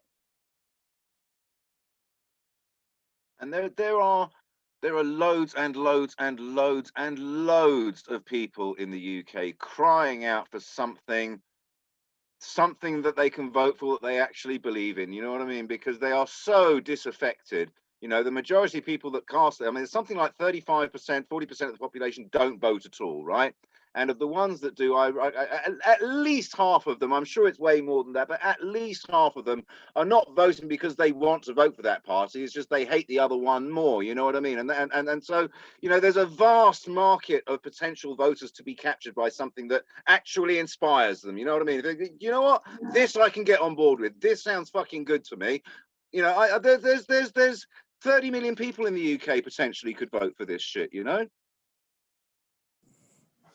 That's actually why it's a great opportunity now to actually create the new systems and give people something that they can champion and get behind. You know, like I feel like Michael's like my soul brother or something. Like like my motto is centralize to decentralize, and what Simon was saying is this centralization that I'm talking about. It's like if we can come up with a structure that's good, and then you can, and then it's like a franchise, I guess. So it goes to Norway or whatever, like you've got everyone there, but I'm really into that. Yes, centralized to decentralized. So come up with our idea that works in every system that is the new model. And we get everyone on board that wants to do that, and then decentralize it and localize everything as much as possible to create those thriving communities that we need. And it's funny, Jamin, like I use sewerage as an example of why not to centralize, because when you centralize the sewerage like that, it actually becomes a massive problem. Like then you've got to deal with all that shit, literally, and it's hard. Like I'm a civil engineer, so I know all about centralizing everything and the problems with it. It's archaic, kind of, you know, centralizing dams that ruin ecologies, and you know, it's all a big problem. So I think that's about it. So Eric, with a political equivalent of McDonald's, I'm going to replicate. Yeah, it's like use these systems. We can be I call it a cooperation, like a cooperative, but a global corporation. So it's like, but you're creating the blueprints so everyone doesn't have to keep reinventing the wheel. And to use the decentralized power system is sociocracy. A cooperative franchise, okay. Hey, Catherine, have you heard of the term decentralized autonomous organization? I think I was floating around a little bit in those cryptocurrency things, trying to work out what the heck they were talking about, but it was so beyond me. I couldn't even enter the conversation or the website or, yeah. Yeah, I know. I've been coming onto these chats recently and trying to encourage people, because I know it's hard, but to try to encourage people to, gradually become more literate of some of these terms, of what's already happening. There's already a huge, giant community out there. They've been out there for 10 years now, experimenting with these models and structures using this technology, because this technology is what allows us to organize in new ways, in more decentralized ways. So I know it's hard to understand it, but I'm telling you, it's like the beginning of the internet. It is already coming, and we will be hearing about it more and more and more over the next decade. And it's good to get into it early. Michael, what is it? Just like when email came out in the early 1990s, people didn't understand it. Now we understand it. Try to understand what a decentralized autonomous organization is. Yeah, I feel like we need some people to facilitate, like to mentor people in it, like have a workshop or something to bring them in. Because I've done some of this. I've done some. I've spoken at conferences. I've done some of this past. And we had a conversation here earlier this week with Hamina and Ananda, and I had proposed that we were going to do some kind of a collaboration around having, one way of saying is having the money conversation. For me, I would use different words. It's about having the new paradigm of meaning conversation. But looking at the shifts that are happening with economics on the planet and with this decentralizing technology, I can talk about it all day long and I can help people, but it'd be better if we had a really focused space, or we can record it, things like this. Because I've been in these conversations for years, and I feel like people who don't know about this, we tend to sense it. We tend to sense we know what we need. We need to be able to organize in a new way. We're somehow something's not working. If we could just organize in a new way, something less centralized. And I'm going, you guys, yo, it is happening big time already. Michael, it sounds like mostly a lot of people who are programming, a lot of technical people like myself who got into it earlier know about it, but you don't have to necessarily know how to program a computer to know about these things. And things like sociocracy, which is a more of a higher level template of how to operate, can be implemented and synergized with these technologies that actually allow that to really get some traction in a way that didn't exist before. So yeah, someone else was speaking. What was that? Yeah, it was me. I was just butting in because I was getting so excited about what you were saying. And it sounds like it's the tech and communication and organization version of we've got to feed everybody. It's like we've got to get everybody literate and cooperating in this way. And so is that something that you would do on this site with Hamina and whoever and Amanda? Is that something where you could say there's a time and we can all get on and get a little bit of an overview of it? Yeah, I think it's a great idea. I think that we should follow through with that. I don't know what we want to call it or when, but I know that it would be helpful that, I have more of a tech perspective, both a deep philosophical history of money, history of consciousness, history of everything, why this is happening now. This is as important as the printing press. This is as important as the internet, what's happening right now with this technology. It's that significant. And then complementing that also with some other voices around, this new paradigm of money too. And money is a big conversation that I think we just need to go full into it, because I tend to see a lot of black and white talking. People are either like, gimme the billions, because there's lots of opportunity out there right now. There's so much opportunity to make wealth. There's the biggest wealth transfer in human history is happening right now. It's moving from the old system to the new system. It's happening right now, I'm telling you. And people that know about it can make a lot of money. And then on the other side of the conversation, people are like, we just need to get rid of money. Understand why they're saying that. But there's a little bit of a middle ground of how we can start thinking about the money thing that has been with us for thousands of years, why it's important, I think. And yet we need to be able to do it in a different way and start thinking about it in different ways. So I think... Who is the wealth being transferred to right now? Where's it going? whoever's there to receive it. Got it. So, I mean, in a way, we should step up and receive and use it appropriately. Yeah. I really want us to form the New Earth organization. So just one organization of everyone that wants to change and use one currency. So it cannot be bought or sold, because that is such a huge problem. And the whole thing with a loaf of bread, your ability to buy a loaf of bread being based on what some bank has done with futures, or someone in Wall Street, you know, it's like insane. And if we could make it like come together and make a whole new system and use the one currency, and then maybe you get rid of money, I don't know, whatever we decide to do with it. And then just so it can't be bought and sold and float on a stock market, you know, it's just, and that brings equality to, you know, all the other countries that are on, like, can't get ahead.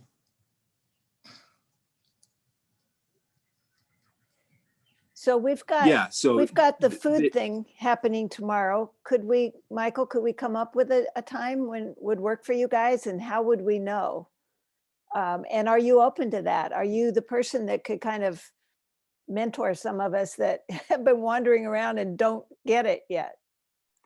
I certainly could. I've been thinking this recently. I've done formal presentations in the past, both on video and live in conferences, talking about this topic in a way to help people understand. I think what would work best would be for me to actually, I think we should give ourselves a little bit of space, and maybe again have it be maybe a an afternoon collaboration where Hamina and others can also present their takes, but mine would include, I have a presentation I can do. I just need to re-prepare it to put this all in context. Talk about the where we've come from, the history, the story of money, where we've come from, why it's actually been useful for us, how it's become manipulated. It's definitely become manipulated as a tool of manipulation. Where we're at now, how this technology works, and how it's also applicable not just to the money thing, but to governance and to law. It has the potential to affect many sectors of the way we do society in a way that will change us, just like the internet did. I'll just drop a few pieces now. Like in the same way that the internet revolutionized communications, that's what it did. We're 20, 30 years now into the internet thing, and we didn't understand it most people didn't get it in the 1990s. It was too strange. Now we get it. What the internet did to communications is it exploded communications. Before the internet, we had things like, we had the telephone, we had the TV, we had the radio, we had the mail, we had the library. It was, you could count them on your hands, the ways that we basically communicated with each other. The internet came along and exploded that. It multi-dimensionalized communications. Now we have thousands of ways we can communicate, including this one, Zoom. We're doing this now. This did not exist 30 years ago. Would have blown our minds to think we could do this. This is like Jetsons technology 30 years ago, right? So in a similar way, and then the internet was born because of certain technical protocols that someone invented. These little tiny technical protocols that then allowed for, it was like the foundation for so much more to develop on that. And these things, this technology still is operating on those technical protocols. So what's happening with the cryptocurrency blockchain realm is that Bitcoin introduced these little protocols that said, wow, we can do this information thing in a very different way now that's related to valuable information. And so in a similar way that the internet revolutionized communications, what this technology is doing now is it's revolutionizing value. Whoa, what does that even really mean? But it's significant, and it's happening. It's already happening out there. I mean, most people don't. We tend to hear about like the price of Bitcoin on the news, and we'll be hearing it more and more and more this year, because Bitcoin's going to go up a lot further in price, a lot further. It's going to be all over the news in a year or two, and we'll be hearing about that. But that's just the tip of the iceberg. the news doesn't even realize there are thousands and thousands of projects happening. They're doing the money thing in a very different way. They're experimenting with the governance thing and all kinds of stuff. It's a flourishing, super innovative space. And it can be useful to us when we're talking about creating projects like this with the Free Food Project. The Free Food Project can stand on its own in doing what it inherently has value in what it does. And then it can be further enhanced. And with considering that we're operating with a new, not just a new kind of governance system that's not just sociocratic, but also founded and established with this technology that gives it even more depth and momentum. And we could even have our own currency. And then as people get the free food, they're learning, oh wow, you guys are even more about just free food. Oh, you're using cyber trucks that have zero emissions and run off of solar energy, and you have your own currency, and you have your own decentralized governance that has no singular leader, and you're operating like a collective intelligence. Mind blown. Right? So bring all these things together into one thing. Yeah, right? Yeah, exactly. Oh my God, that is so exciting. But yeah, because I was looking at DAX or DAOs and all those sorts of things, and I couldn't even enter the website. Like I felt like I was on the outside going, hi, I'm over here. And I couldn't get in, like it was crazy. But yeah, it's totally understandable. Again, like myself, like I was programming computers since I was 12 years old. And I was involved with the internet since the 1990s. And when I came to discover Bitcoin, I already had several decades of technical experience and technical brain thinking. And yet I found it confusing. And it took me several years to really even get to understand it and understand its potentials. But once I started to, it was almost like taking a psychedelic, literally. Like I was like, whoa, I started seeing the world in a whole new way. And I knew what was coming.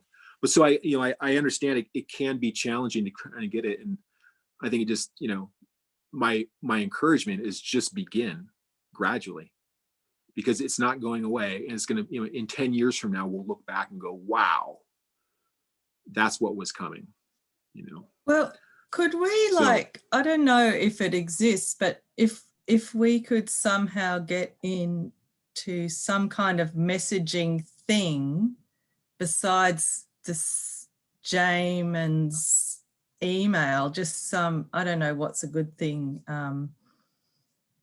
Discord or Slack or Jamin. Twitter. Yeah, exactly. So that we could join that, and then we can see everything's going on, and you can offer these things of like, okay, we can mentor you into this, being able to get some DAO literacy, because Jamin, I have to go because we're 8 hours behind here, but this will be recorded because it's like ripping my arm off leaving this conversation because it's fascinating. But I do have to go. I'll catch up with you, Marco, well, like I said, we're 8 hours behind. But thanks for this again. Really inspiring and so interesting. Gotta go. Cheers, guys. Thank you, Simon. Oh, shoot. I wanted to acknowledge Simon because Simon has played such a critical role in these meetings, especially the last few weeks, and inviting folks who've just completely transformed the conversation. More on that in a bit. Don't want to break the flow. Carry on, everyone. Marco's had his hand up for quite a while. He's very patient. But anyway, speaking of centralized, decentralized, I'm kind of relinquishing my role as traffic cop and just kind of letting it happen. Yeah, I got a couple points here for Catherine and Summer, like I think you're the newest people here. This 24-hour block party we have on Friday starts 7 a.m. Pacific time. And also when we mention times here, anything to do with the conversation in this space, they're all Pacific time. So that's helpful to know and less confusing if we all mention times in that time zone. But the 24-hour block party has been going since like Valentine's Day last year. And one segment of it, which I'm sure you're both interested in, was Michael Gaia would present every Friday a segment of the, you know, what were we calling it? New Story for Humanity. And he's been kind of on hiatus for that. We really miss you, Michael. We need you back, you know, do that. And then as far as these other conversations, is there a specific time when we can do? Pick a time. You know, you can pick a time yourself, invite people, let us know here, you know, email Jamin, or I'll put my information in, email me, and we'll do a breakout room for you. Invite people, use the link for the, you know, use this link and advertise the time, and we'll facilitate that space for you. Let me see. Yeah, so in this space that we're in right now today, this time, we had in November started what we called the pressconference.org. We'll put a link for that in the chat.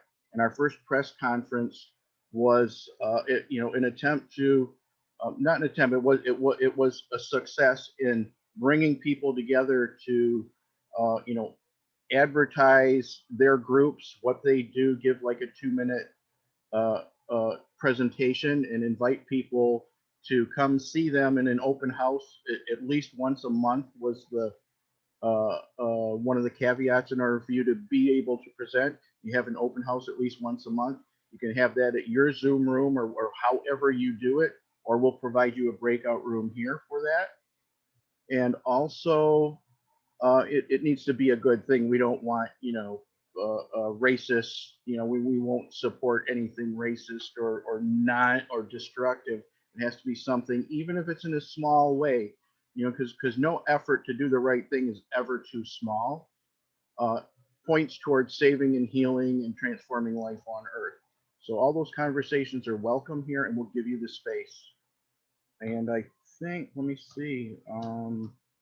Yeah, that's it for me right now.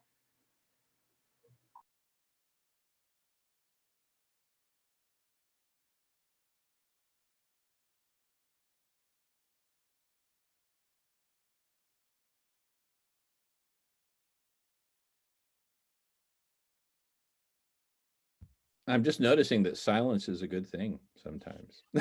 Give people a chance to catch their breath. Well, I will break it by saying this has been really amazing. It's been just wonderful being with all of you and being inspired and hearing everything that's going on. I want to also say that Catherine is joining me in the sociocracy training that's coming up this next week. So between the two of us, I'm sure we can have some finer points to share about how that might be an integratable thing here and other places. And so thank you all very much. And I'll get on tomorrow morning and check in on the food stuff. So take care. Bye-bye. Awesome. Summer, thank you so much for being here, bringing your beautiful energy and ideas and contributions and everything. Absolutely wonderful. I just want to point out that as of a few minutes ago, we had people from Scotland, England, Spain, Hungary, Australia, Canada, Mexico, and the United States, all here in one room at the same time. How cool is that? Wow, it's amazing, amazing. Mwah. Thank you all. Bye-bye. See you soon, Summer. Thank you. And thank you, Catherine, for inviting Summer. Super cool. Thank you so much. Sharing the love. I love it. And look, we're just kind of this spontaneous outcropping of humanity coming together and saying, hey, let's connect, let's share, let's do this. All of this. Super cool.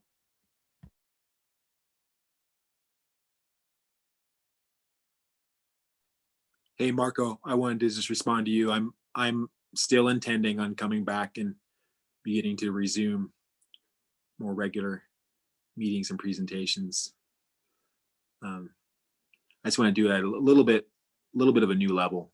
So I've been in preparation for that. Yeah, awesome. I know you said you were. I've been a little bit impatient. That's all. Yeah. Yeah. We you know, your contributions have been so amazing, and I know you have to spend time doing the work. Something I've learned again this week is Yeah. I need to have some rest too to be able to function at a decent level. And on that note, let me bring in Alan again. Now we've got these people in the UK, the two that just left, Eric and Simon.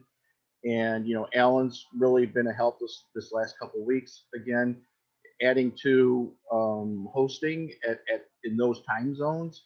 And so we should probably, we'll talk about that more, Alan, and maybe we can, do something in a more comfortable time for you and the UK friends, and that, really get more activity in those time zones, so that there's, it's more exciting here 24 hours a day and not just a few hours a day with so many dead spaces in between. I'm really excited about where we're moving right now and how close we are to being something, really active 24/7.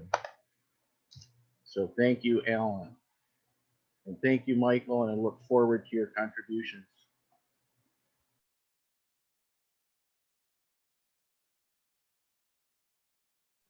Hey, I also wanted to respond. I think, was it Catherine or Summer has suggested, and I think I had also suggested this the other day, of, easily creating a parallel chat channel. I would suggest maybe on Discord. I don't know if people know what Discord is. It's a really common place for a lot of groups to do this. It's just, I think it would serve us well. I personally would prefer that too, to email. I have a very hard time with email. I miss messages all the time. It's just kind of unorganized. But pretty easy to set up, a Discord thing. Yeah. And that way these conversations, go ahead. I was just going to say, with Discord, can you also have like an overarching thing, and then you have the little rooms, like you might have food, like hashtag food, and then governance and money, and so we can split up all the sectors of humanity and have the different conversations, because that's kind of what we need to do. Who wants to transform what, and what are they doing? So then you've got, there are. Yeah, awesome. I'm already the member of probably a dozen different Discord groups. A lot of them are in the cryptocurrency space, so like I can just pop on there. Oh, great! Yeah, talk to people if I need help with something. Like today, I had a technical problem with someone. There's this platform called OpenSea. I mean, don't get me started. There's also an art revolution happening in the decentralized space. It's like we're at the beginning of the Renaissance. Honestly, I think we're at the beginning of something like a new Renaissance. Because in the previous Renaissance, I mean, never mind. I'm not gonna. That's a big rabbit hole. Oh, come on! Yeah. Well, I would love to. Like, yeah, there's in the previous realm, there's some interesting parallels, and I did a presentation on this months ago. Before the Italian Renaissance, there was a plague. A quarter or a third of the population died. Right. We don't have it so bad. This COVID thing ain't so bad, but it's still resonant. I would say, there's some quote that says, history does not repeat itself, it rhymes. We're rhyming right now a lot with the Renaissance that we're set up for it. And I'm seeing the signs. We're having both disruption and redesigning in our economic systems. That's what happened to the Renaissance too. It was money's what sparked it. You had the Italian Renaissance followed the plague. The plague happened, and all the rich fat cats, they were mostly the survivors, because they had so much money they can go back to their castles, and they put up their moats, and they were just hoarding on food. But at the same time, they saw the death and destruction happen around them. And after the air cleared at the end of the plague, all those fat cats said, you know what? Life is precious. Life is great. Let's take some of our gold and let's support some of these amazing genius people out there like Leonardo da Vinci and Michelangelo. And that's what sparked the Renaissance. It was a big factor. We have something similar going on right now, where we have a lot of people who were investing in Bitcoin 10 years ago are just rich as fuck. They're so rich. And they're dropping sometimes $100,000 at the tip of a hat on a digital cat that's based on the blockchain, you know, this digital art that's out there. There's this art revolution where it's not just that's happening, that there's new types of art emerging right now that are only made possible because of the blockchain. It's really super interesting. And I think that's another sign too, that when you see economics changing, and you see art changing, and you see governance changing, you have all these different sectors of society that are beginning to bend and change right now. We're setting up for something really amazing. I mean, maybe it's not going to look exactly like the Italian Renaissance. Again, it's going to be our own thing. But so anyways, I was on OpenSea. OpenSea is a website that's a marketplace for digital artists to sell their art. And some of them are making a lot of money doing this because it's this new art trend. And I had a technical problem. So this morning I got on Discord, went to the OpenSea Discord space. And like you're saying, they have like, you know, dozens of these rooms down the side, you know, help, support, Q&A, you know, hangout room, government, you know, just it goes on and on and on. And I can just pop in one of those. I look, oh, there's the help space. I go in there and I type my message, and then someone right now I could see as I'm on Zoom, I got a pop-up of someone responding. So after this Zoom call, I'll go there and continue. So I think that would benefit as well, is to have something like that. I think we tried to do that before, maybe with Slack a year ago, or I think Nolan was trying to help with that. Nolan really wanted us to do that. And you know what? Nolan was right. At that time, I don't think we were ready for it, but I think we're ready for it now. Don't you think, Jamin? I do. I think we're hitting a critical mass, not so much of quantity of people, but of concentration and focus and alignment. And it's not how much you know, right? It's really more about where is your heart, and where is your heart willing to go? Like, look at Catherine, right? She's not here saying, oh, I know this and I know that. No, she's coming with curiosity and openness of heart, openness of mind. And that for me is way more precious than any encyclopedias she could have amassed inside her beautiful brain.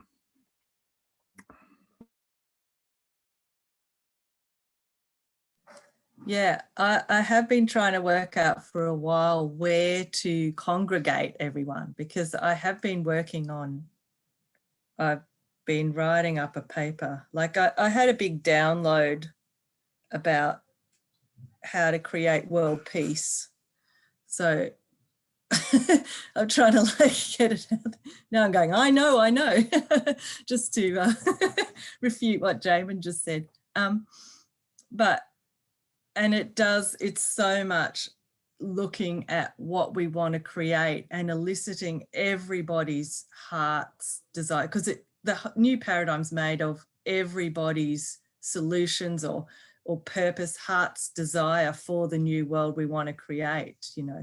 And when we can elicit that, and that has to also be like a shift in consciousness, like it's about transforming everyone and shifting the consciousness away from, you know, separation and us versus them to mutual cooperation for the benefit of good, the whole. And so I've been really looking like, where do we congregate? And I was looking at Discord, but I was not sure that it seemed a bit too alien for people to go to, but maybe it's not. Maybe it's all right. And the thing I love about Discord too is you can go under a false name or all that sort of stuff, you know, like, because, you know, I think there is, like, if we suddenly had millions of people joining something that is about creating the new paradigm, I just think it could be triggering the pain bodies of the powers that be. And so I think there is a bit of care that needs to happen. So I'm very much about, we need to, like, if we all congregate somewhere, all the people that want to create the new world, and then we also activate our communities So I call it thriving communities, or and I've got the like New World Organization. So it's NEO, because you know, that sort of matrix, you are the one, but we're all the one, you know, like, anyway. Yeah, so thriving communities, which is mainly about just getting everyone in our communities to come together and say, okay, what do we want to create? What's going to create, and really localize everything. It's like we can deal with our rubbish. We can bring in, you know, I'm very much about community-owned industries and resources. So and it all runs sort of sociocratically. So just bringing in everything that we need to thrive as a community, but then it's a blueprint for all communities to do that. And we're sort of all joined together as well. And so it's centralizing to decentralize, you know, it's like bringing in hemp to eliminate old growth forest logging. You know, we can do that in Australia. I don't know about other countries, but right now we can grow hemp for things. So it's really like, it's just on the edge now of like, we have to bring in processed plants to do, you know, paper, building, medicine, cloth, plastics, you know, biodegradable plastics. So if we can create community-owned industries, and so that we're driving force of where they're going, so to make sure they're organic and biodegradable, and then teaching farmers to all go organic. You know, it's like we've got to think of the whole big picture of what we need to do where, and get little teams, T cells, pods of people that are going, okay, I'm going to like educate farmers to become organic. And anyway, so yeah, where to congregate is the thing. It's where come together. I'd like to respond to that. You know, I think that having multiple locations is okay. We tend to want to think that there's just going to be one spot we all come together. But I think that, you know again, there's so many, again, the internet revolutionized this. So we have so many choices, it can be overwhelming. You know, I often see, I'll go to a website like OpenSea, or it's just some project where people are doing things and they're building community. And so you go to the bottom of the website and then they have all their links. You know, here's our Instagram, here's our Twitter, here's our Discord, here's our, and then people can just choose, oh, like you know, some people just really like Twitter the most. So they go to Twitter and that's where they talk and stuff like this. Some people love Discord. They're already in Discord all day long. So they go to Discord. Some people use both. Some people use YouTube. Some people use Facebook. And so I think that it's okay to have more, just start somewhere. Like we're starting here in Zoom, because Zoom has this amazing quality of the face-to-face real-time conversation. And yet it's also has some disadvantages because people are popping in and out, and there's not a whole lot of coherency here. It's hard to really capture conversations here. You know, we record them, but not everyone's going to go watch them again. Whereas Discord is chat, so you can go on there and you can scroll back and see what people said, and you know, it's just different. It's just a different way of communicating. So I think having multiple of these is okay. Now, in my opinion, it seems like Discord is really common for a lot of the projects I'm seeing. Just because everyone's using it. The thing is, also most people are using it. So, you know, 3 years ago it was Slack. Now we're Slack. No one uses Slack anymore. So in 6 years from now, it'll be, you know, called Quantum Cat. Who knows what it's gonna, you know, it's gonna be something else. So it's like, you know, the technology can be overwhelming. I say just, you know, pick what's common now. What's the trend now? Pick that. Go.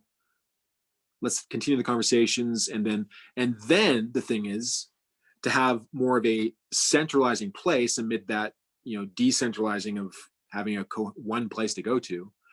Then this has been my proposal I've been suggesting, is that then also what we want to do is we want to build a decentralized autonomous organization, which is it's like an organization that lives on a network. So, and then that could include some governance functions, that could include a proposal system where people can submit proposals, and then they hang. It's like a website where you log in and go, oh look, so Jamin submitted his food proposal last Tuesday. Now I can read about it, and we can talk about it here, and we can post it on Discord, and we can post it on Twitter, and we can talk about it on YouTube and all this. But we come back to the proposal on this decentralized autonomous organization, and then we can also have a voting system where we go, you know what?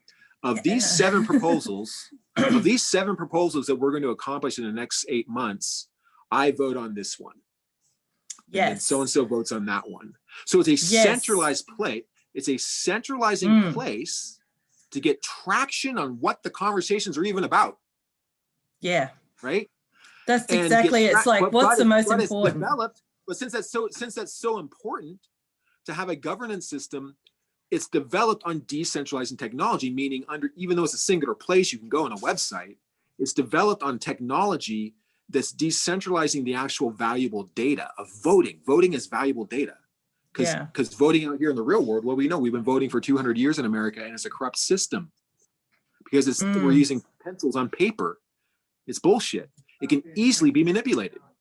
With blockchain technology, it can't.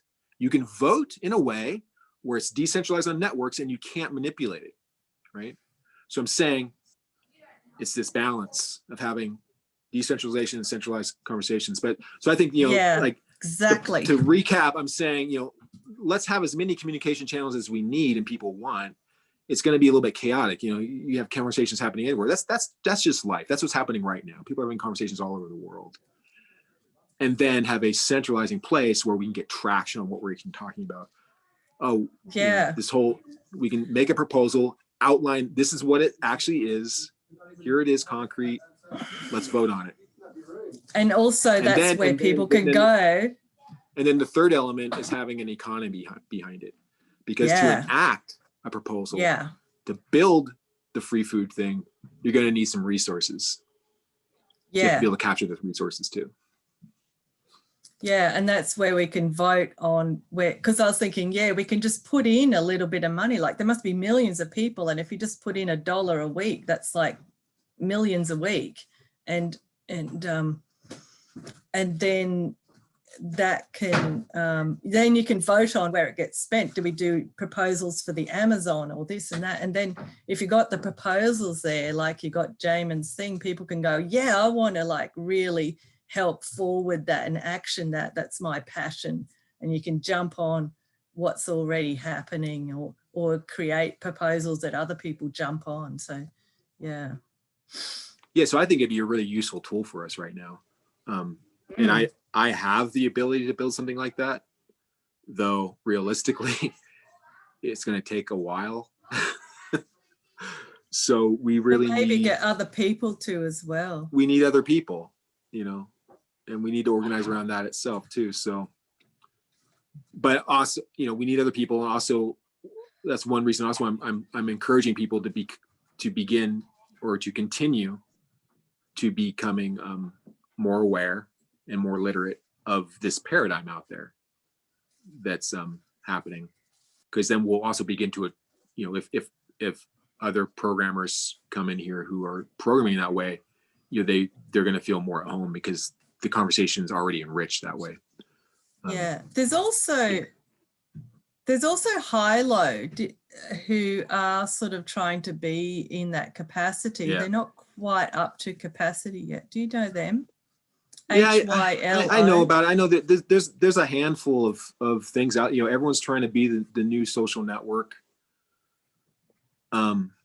One of these days, one of them is going to really pop through. I've seen ones. I've seen them all come and go. It's an interesting phenomena. It's hard to say what's going to happen. It's a matter of just backing something, isn't it? It's like let's make a decision. Let's go here. This has enough capacity now. So maybe it's just the Discord at the moment has enough capacity, and then we can swap to another one when it comes to capacity. Yeah, exactly. But I think we do need to. I think it makes sense to just go where people are already at mostly, and just people aren't. We a lot of us don't like Facebook. I don't like Facebook, but everyone's there. It's like it makes sense. When you have a party, you might be having, this party, 500 people are hanging out at a party somewhere in a house. And you know what? It's a pretty good party, but the music is not the best. And the food is kind of tacky. And a couple of people going, you guys, you know what?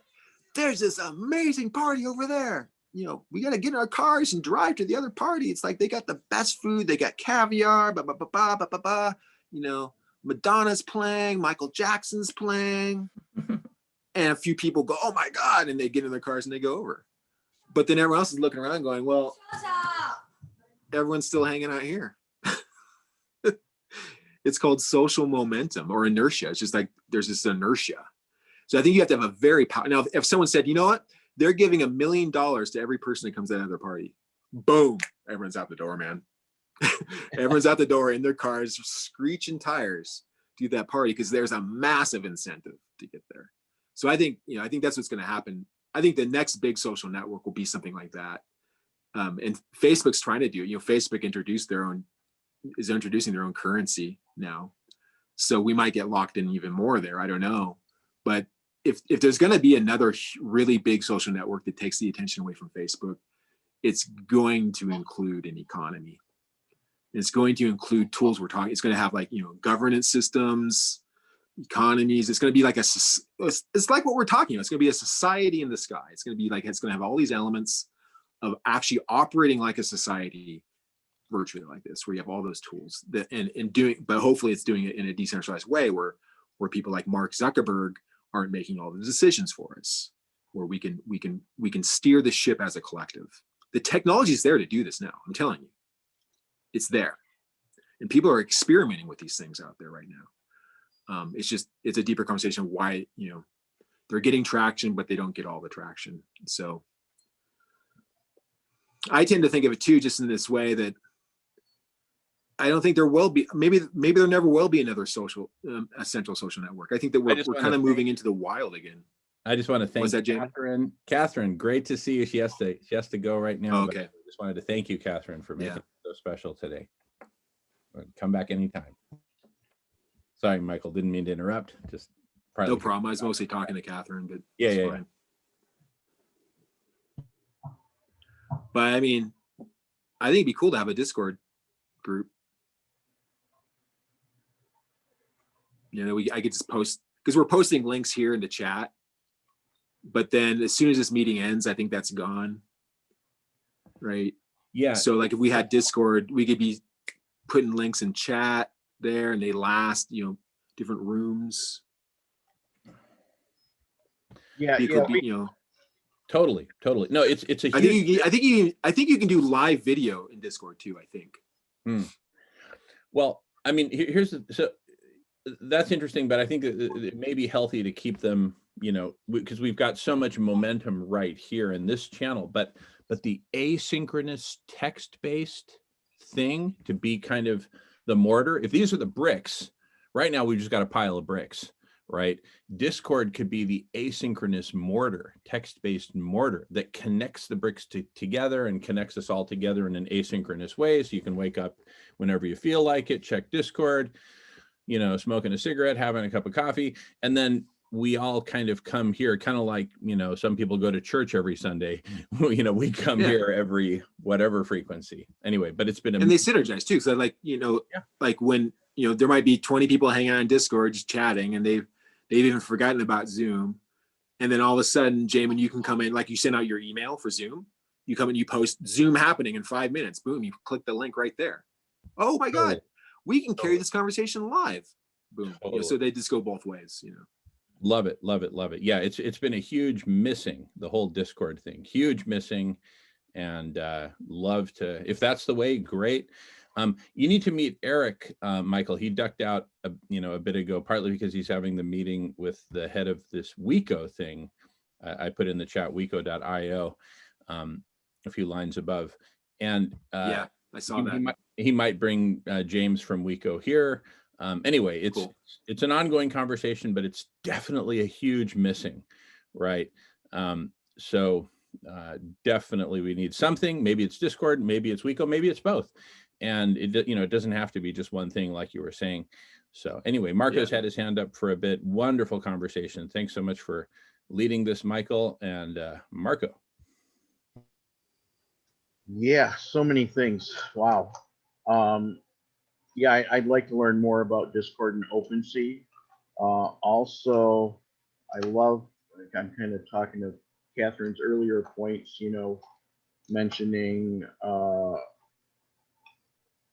Neo being the one, and really we are all the one. I love that when she said that. And everybody has the ability to save the chat. If you go down by the text box where you type in your messages, there's 3 dots on the side. Click on those 3 dots, click save the chat.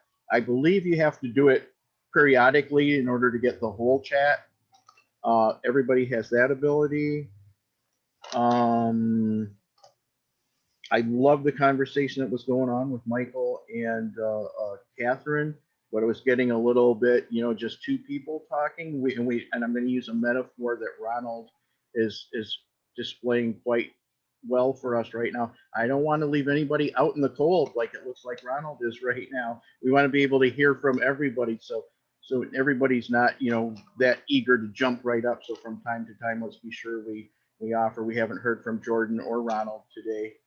And please don't hesitate. If we're overlooking you, just, you know, do this, go, hey, or if you're old enough to know this reference, ooh, ooh, ooh, ooh, you know, Horseshack. But loving everybody. And one more thing that Catherine brought up, and it's really super important. I think hemp is the fucking shit. We can eat it. We can clothe ourselves with it. It enriches the soil, you know, to rotate crops, other crops. We can make plastics out of biodegradable plastic. Smoke it. Smoke it. We can, you know, take our little dropper of it. We can make building materials with it. I'm not sure there's a thing that hemp can't do at this point. And build houses with it. Yeah, hempcrete, just so many different things.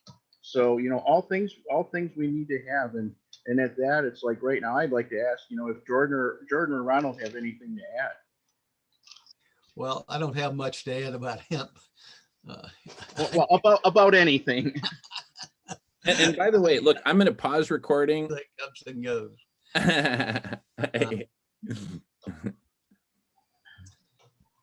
Yeah, and as far as the recording goes, and people, and I respect everybody's right to not want to be recorded too. But you know, I was going to say the other day, I can't remember who it was, said, you know, could we pause recording, and we did, and they wanted to say that, you know, they kind of worried about the fact that, you know, we might all want to watch what we're talking about while recording, because, you know, government might be looking at it, and we're talking about doing everything by ourselves, you know, not counting on government. If you think recording or not recording when you're on Zoom makes a difference, whether somebody's watching or keeping track of the conversation, I you know, that makes no difference. If, you know, if we drop a recording, if we miss a recording here of something important we wanted, I feel like we should be able to just call up the NSA and say, could you give us your share part of the recording for that day? I really doubt that is actually true. But anyhow, Michael is back, and I really had a question on something you said earlier.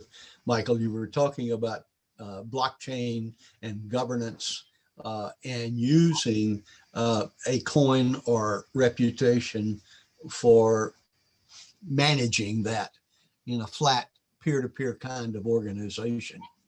Do you know of any of those that are really large and functioning, or is all of it just in the development stage like we are at ICIC? Great question.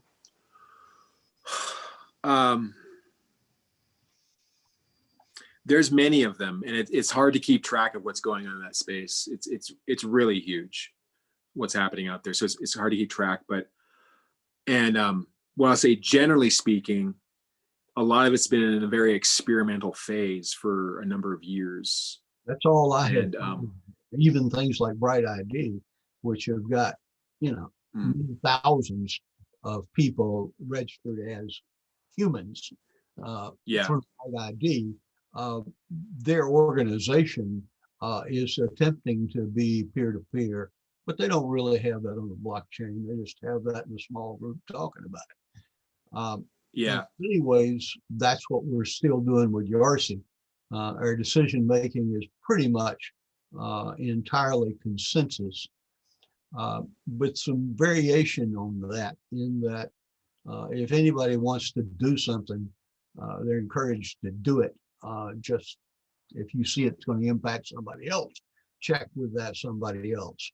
Right. But you know, we're really resisting having any kind of normal organizational structure, and yet that does impact getting stuff done. I Right. do see a lot of proposals on honey. What is that? The honey net. But I don't know how much all of that really functions. Make things happen. What did you say? What's the name of the organization I'm working with is Yarsi, YARCCE. And is there a website? Oh yeah, there's 4 different websites, but the one I would go to is .org. How do you spell it again? I'll type it. Okay. Yeah. Yeah, no, there was a project that I was very much involved with a couple of years ago called EOS. And they did, they had this going. They definitely had a proposal system and a voting democracy system that was all based on blockchain. Mm-hmm. And it was working. Yeah, they're really exciting. We've seen them. Colony has had a pretty good setup, and it got kind of shut down because how much gas was charged for on Ethereum. Yeah, and so that's an issue too. Then we went over to ID Chain, which Bright ID is running, but everything we've done there is just everybody. I think is just doing experimenting. Yeah. And yeah, so you're right. I mean, yeah, Ethereum, there's still some things getting worked out. Yeah, Ethereum's gas fees are still a problem. There's some new, there's some new projects now. Well, Ethereum is the thing that you would build these organizations on. So it's like the substructure. And if anything's going wrong with that, it's going to affect the organization. Like you're saying, because of high gas fees in Ethereum, right? It's not allowing these organizations to thrive like they could. Well, for example, put a hold on a lot of things. Yeah. So now, meanwhile, if you know what Ethereum is, that's good, because Ethereum is getting a lot of attention still now. I think Ethereum will be around for a long time, but there are other contenders that are doing things like, other platforms that are doing the Ethereum thing, like Cardano. Yep. And like Polkadot are the 2 hot ones right now. And they're looking really good because what happens, like Ethereum came out and now Ethereum made a lot of mistakes. Bitcoin made mistakes, Ethereum made mistakes. And so then the projects to follow that, we tend to be learning from other projects' mistakes. And so I think my sense is that, this year we're going to be seeing some really good opportunities for this with Polkadot, where we could be building decentralized autonomous organizations without gas fees. And I think things will really start flying a lot. Polkadot, POCO? Yeah, POLKADOT. That's right. Polkadot. I'll put it in the chat. Okay. And by the way, when Ethereum was being developed, it was, Vitalik Buterin. He's the guy that invented Ethereum. And then there are a few other like top programmers that were involved in founding it. They both left the Ethereum project a number of years ago. Both those developers, and one of them founded Cardano and one of them founded Polkadot. So these are guys that were really into Ethereum and helped develop some of the foundations of Ethereum, left that project and now create their own versions of what Ethereum is doing, learning from their mistakes. So that's why I think we're going to see some really promising things like that happening. And it's interesting. I've seen lots of tools. but I don't see organizations really learning to have community governance that impacts much of anything that they really are using to carry the organization on. And we're trying to do that with Darcy, and we're really not yet. We're doing playing on blockchain, Right. and learning on the blockchain, but we are not running the organization yet on the blockchain. Right. And we expect we've got to have about 50 top level members to have enough finance to start paying programmers. Lots of Exactly. them have computer backgrounds, but we Yeah. haven't put a lot of resource into this other than people just contributing their time.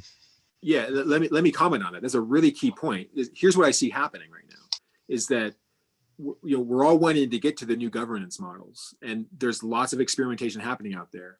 They're not fully taking off yet because I think what's happening is happening right now is that the economic paradigm needs to be established first, and that's what we'll build on top of that. And meaning that what is happening on Ethereum right now is something called decentralized finance, or DeFi.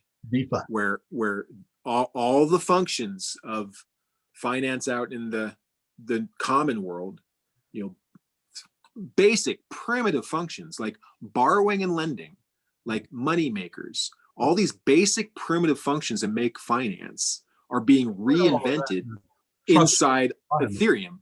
And it's developing now. And once that really establishes itself and we start having these like really robust marketplaces where people are just doing all kinds of things in borrowing and trading art and just doing all the stuff we do out in the money world, but doing it in this new decentralized way, that's going to be the basis for then creating the next layer, which is what are we doing with all this value?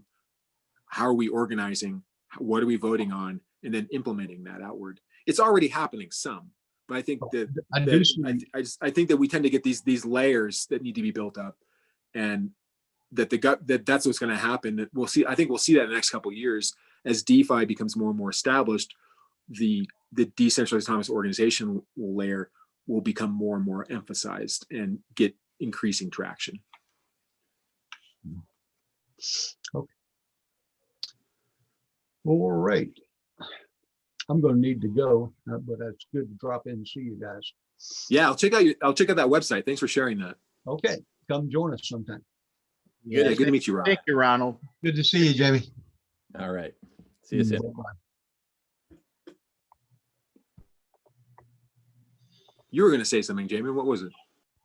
Oh, I was just going to mention that as you were commenting on Polkadot and Cardano that had kind of broken off from the whole Ethereum project, they are now number 5 and number 6, respectively, in terms of market cap on the list of cryptocurrencies. Obviously, Bitcoin is number 1, Ethereum number 2, Tether number 3, XRP number 4.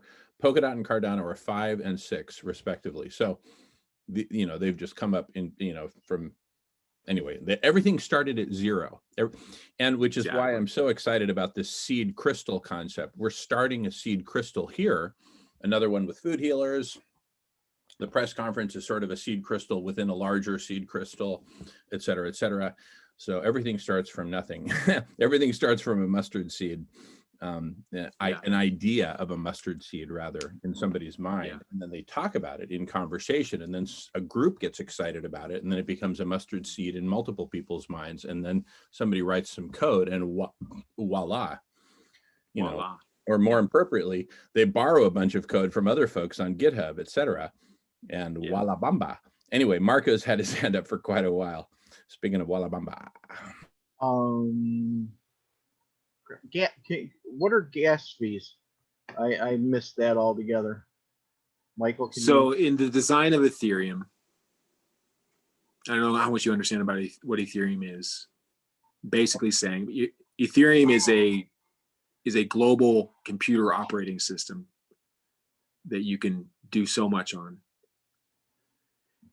And it at its most fundamental level, it like what it does, like any blockchain project, it is just a way of managing the transactions of valuable information. That's all it's doing. That's what blockchain does. That's why it's so significant. It's managing valuable transactions in a secure and reliable way. They can't be manipulated, right? That's why it's so powerful. So Ethereum does that, but Ethereum allows you to do that with, that could mean it's a money thing that's being transacted. It's just some kind of information that's considered valuable that's being transacted.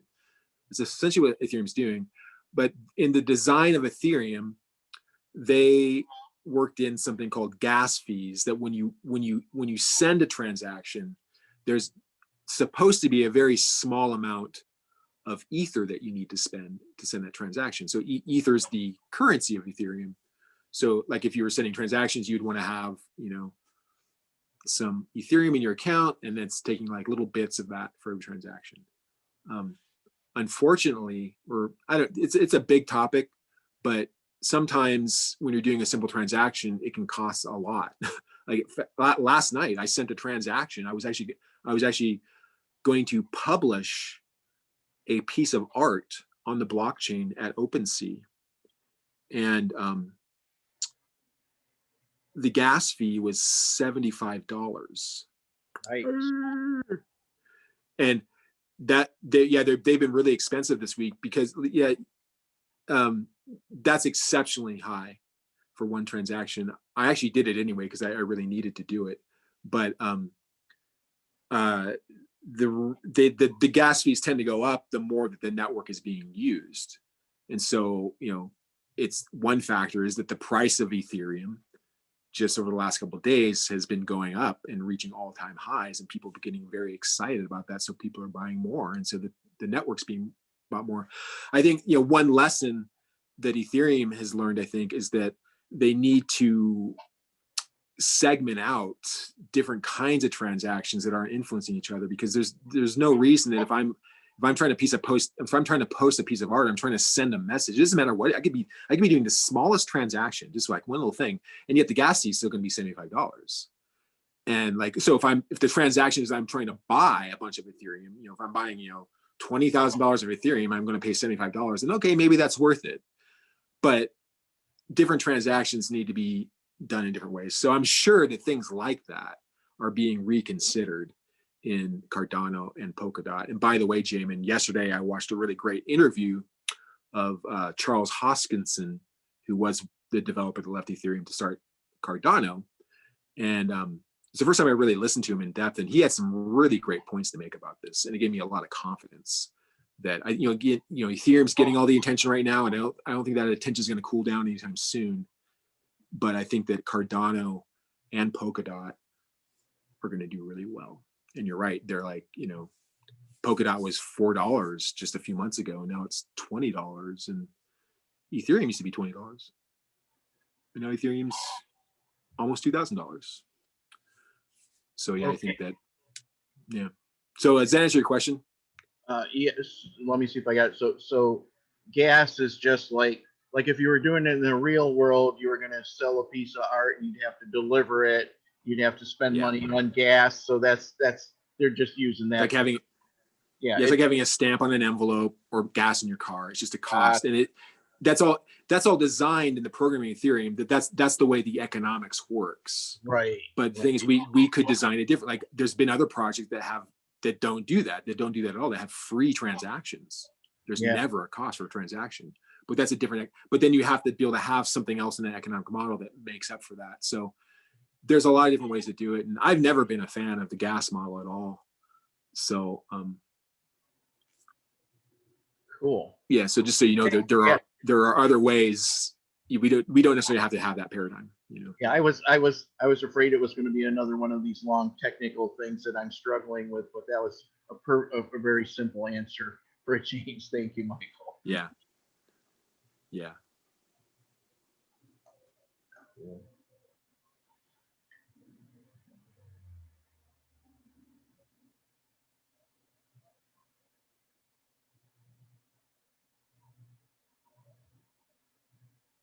Claire, yes.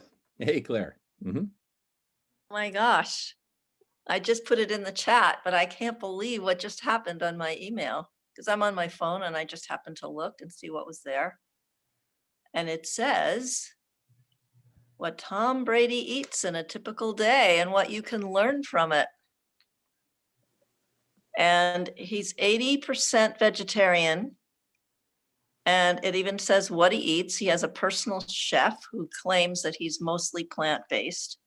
And he actually partnered with a vegan meals delivery service in 2016, Purple Carrot, to create a plant-based performance meal plan, which his teammate Rob Gronkowski credits for extending his own career as well.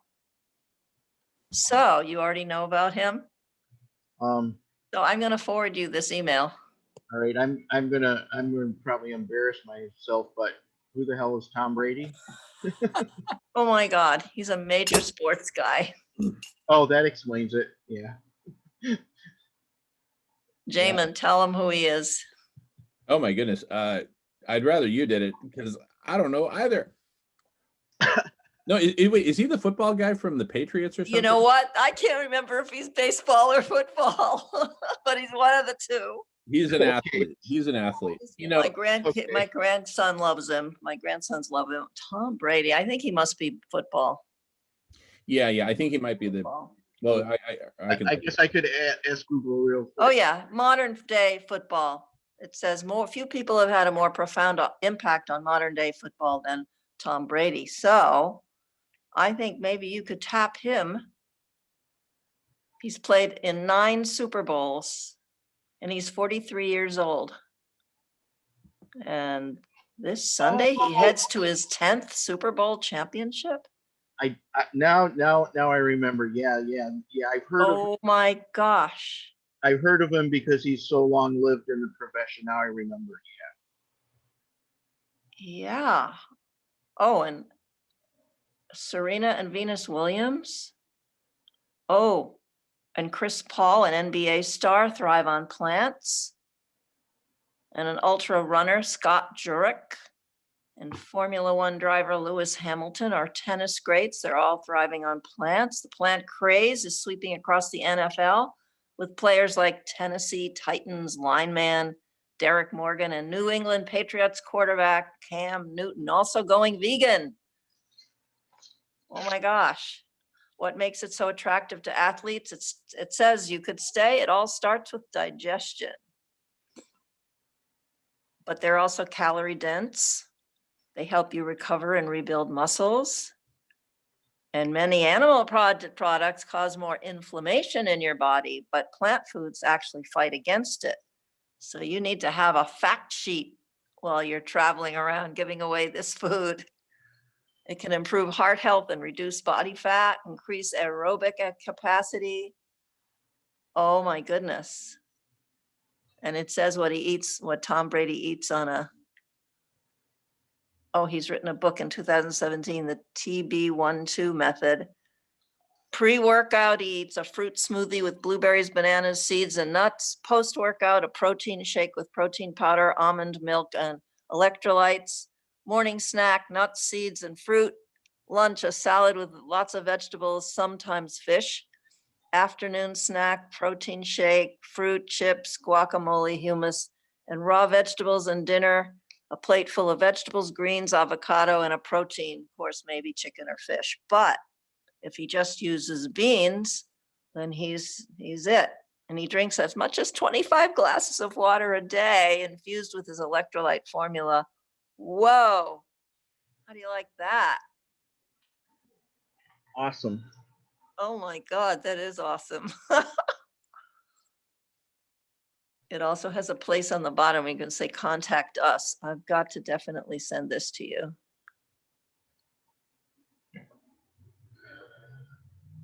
Okay, thanks for listening.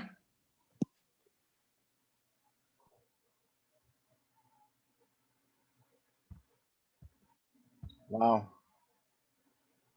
We're almost out of participants here. Yeah, we're running out of gas. What's going on?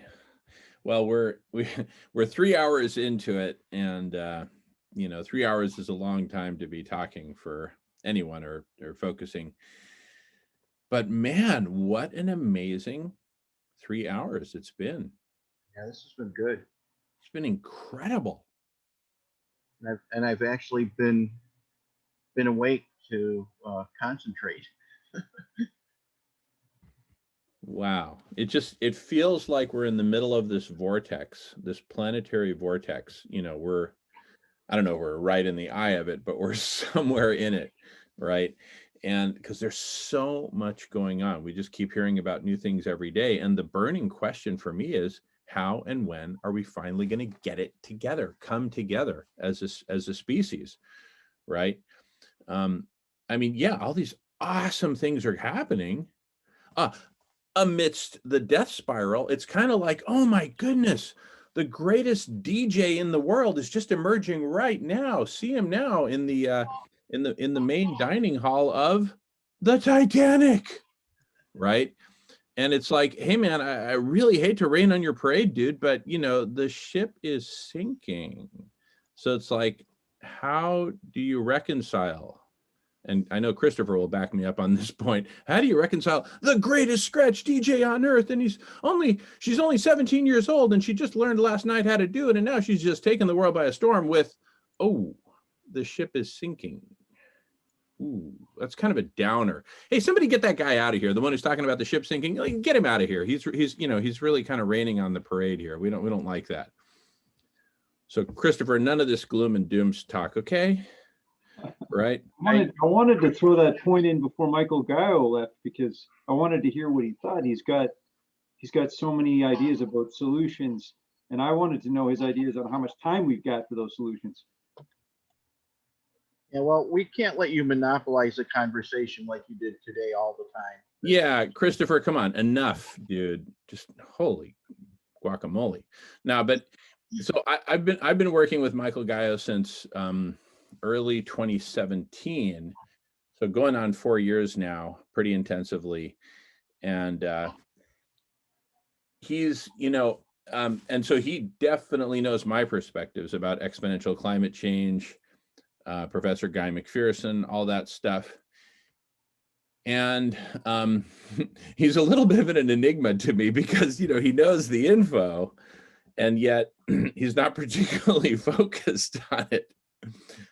Kind of like, hey man, I'm doing the, distortion modulation here in the DJ, back room, leave that up to the captain kind of thing. I'm not that Michael is saying that by any stretch, but, in a way, I sort of have a similar sort of dilemma, and I'll describe it in the following terms, is that, what do we focus on? And for me, there's really a 1, 2, 3 sequence in my mind of how this needs to go down, right? And the third is the most urgent. That's SRM, solar radiation management, cooling the planet. We're on fire. If we don't put out the fire, the whole house is going to be burned down, including all the kids, playing polka dot in the attic, right? So, speaking of polka dot, so, oh, Kate's joining. Awesome. All right, let me welcome Kate real quick.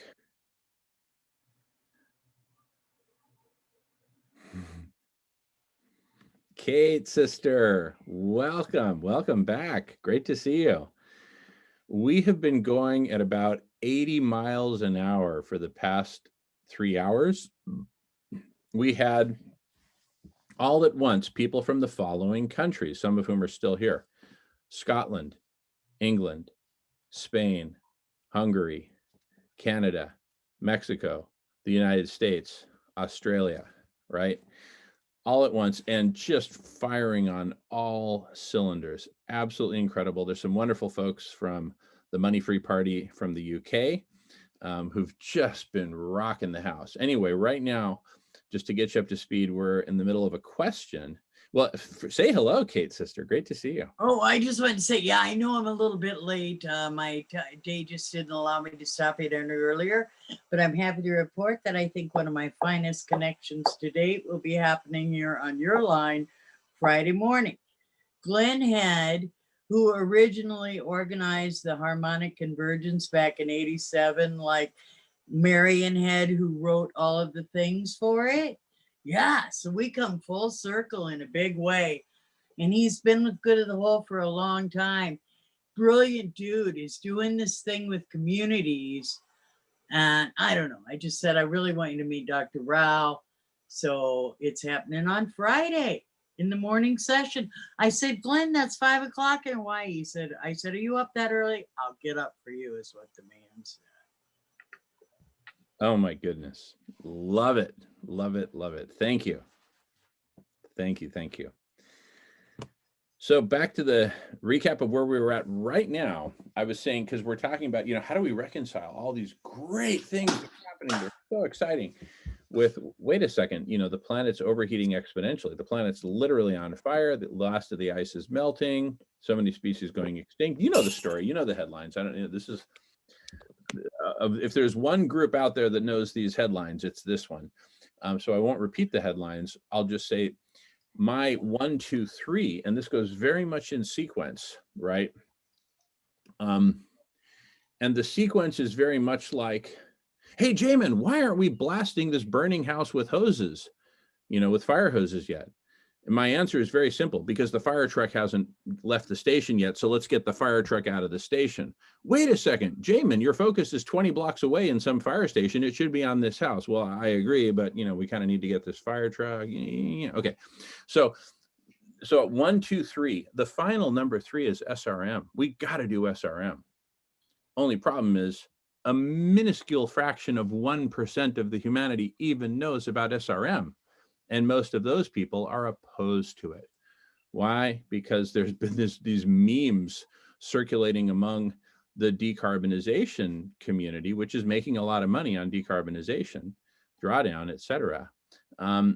Basically saying, no, we shouldn't do SRM. It's all about drawdown. And it's just like, whoa. Anyway, but that's the singular thing. Singular, most urgent thing that we need to do to cool the planet. Okay. Number 2, to get there from here, right? I believe we've got to get food healers at least started, right? At least out there as a meme, because it's kind of hard to unite humanity around anything when, 1 in 7 of us are starving or severely malnourished, right? It's kind of hard to say, hey, everybody at the banquet, let's all do this when, 1/6 of the people at the banquet aren't even eating. No one's letting them eat. Okay, so number 2 is food healer.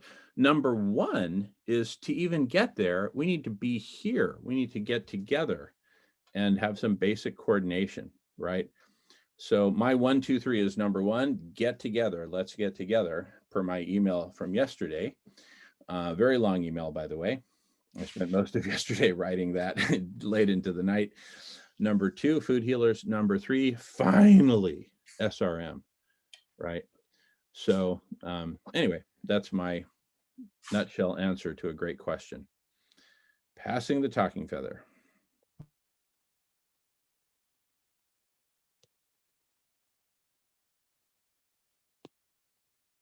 So would you like to hear a rap? I'd love to hear a rap. Boom. So which one? Fracking? Let's start with fracking. Right. Fracking, it's whacking, it's common sense lacking. How the way to get gas is to slice the earth's ass. A mile across and a mile deep, polluting the waters and killing the peep who live near it, who hate to hear it, who are clear it's sheer, nonsensical, disastrical, impractical. The ground it quakes. Yes, many quakes in states where never tectonic plates had slipped and cracked until they were fracked. If cows drink the water as never they oughta, they're poisoned and die the same as you and I. Thank God for Cuomo, who was brave to say no, no. And Monterey too, who also said can't do. But so much damage is ravaging, disparaging the common weal in favor of a dangerous deal. Because of leaks, there are no tweaks that can repair it. Once it's there, it does despoiling, roiling all our hearts to stand up, speak smart, refuse to take part in legacies that end all species, risk all generations, unless we make all declarations loud and clear. Not here, not here. Instead of fear, be heard this year and every year, no matter their sneer, no matter their leer. There's got to be a better way. Wind power, sun power, yay, the people's voice. In this dire hour, may it have sway and save the day. Hooray.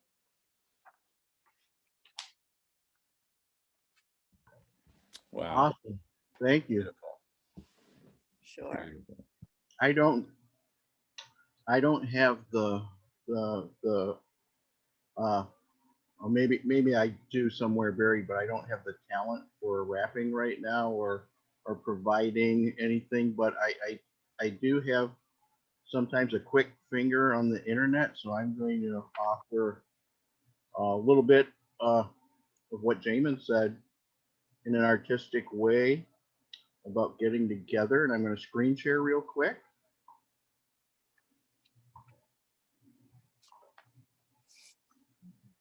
Come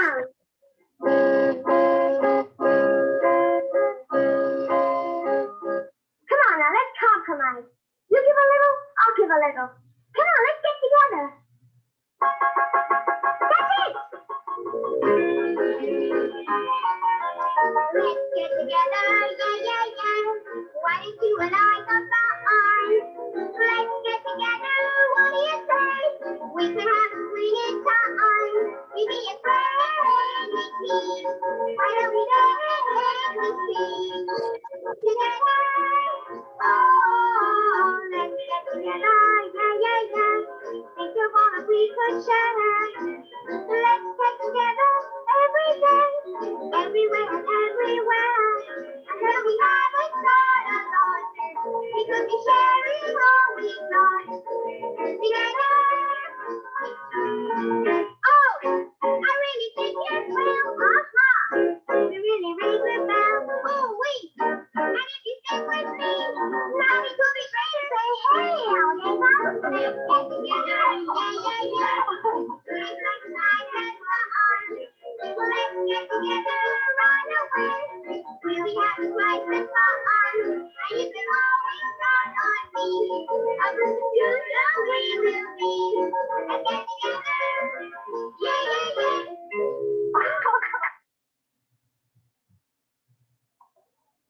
I know I'm dating myself, but No, that's one of my favorite movies of all time. Love that movie. It's just really, and the if you haven't seen it, it's called The Parent Trap. Just phenomenal stuff. And yeah, the original Parent Trap. It's been redone a couple times. No, don't watch the redos. Go back to the original 1960 or whenever it was. And it just nails it because you have these two twins who'd been separated after their parents divorced, didn't even know about each other. And then by just pure coincidence, found each other at summer camp, ran into it. It's like, whoa. They look at each other, like looking in the mirror. And they started off fighting, right? Each one kind of had their own sort of group of friends. And there was just this fighting going on. And then they got put in the same, tent cabin and said, all right, as your punishment, you have to live together. And it's really good metaphor for humanity as a whole. We've been fighting for 10,000 years. We've been separate for 10,000 years. And now here we all are thrust together in the same burning tent cabin. What are we going to do? Keep fighting? Right?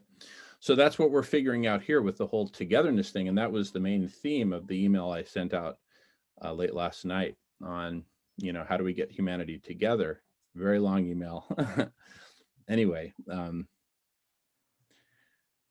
hey, I've got an idea. Since we've been at it for 3 hours, why don't we take a break? Whoever wants to take a break, I'd like to, I can just stop recording unless people want to continue recording. My queen Melissa just got home, so it'd be kind of nice to take a break with her for a little bit.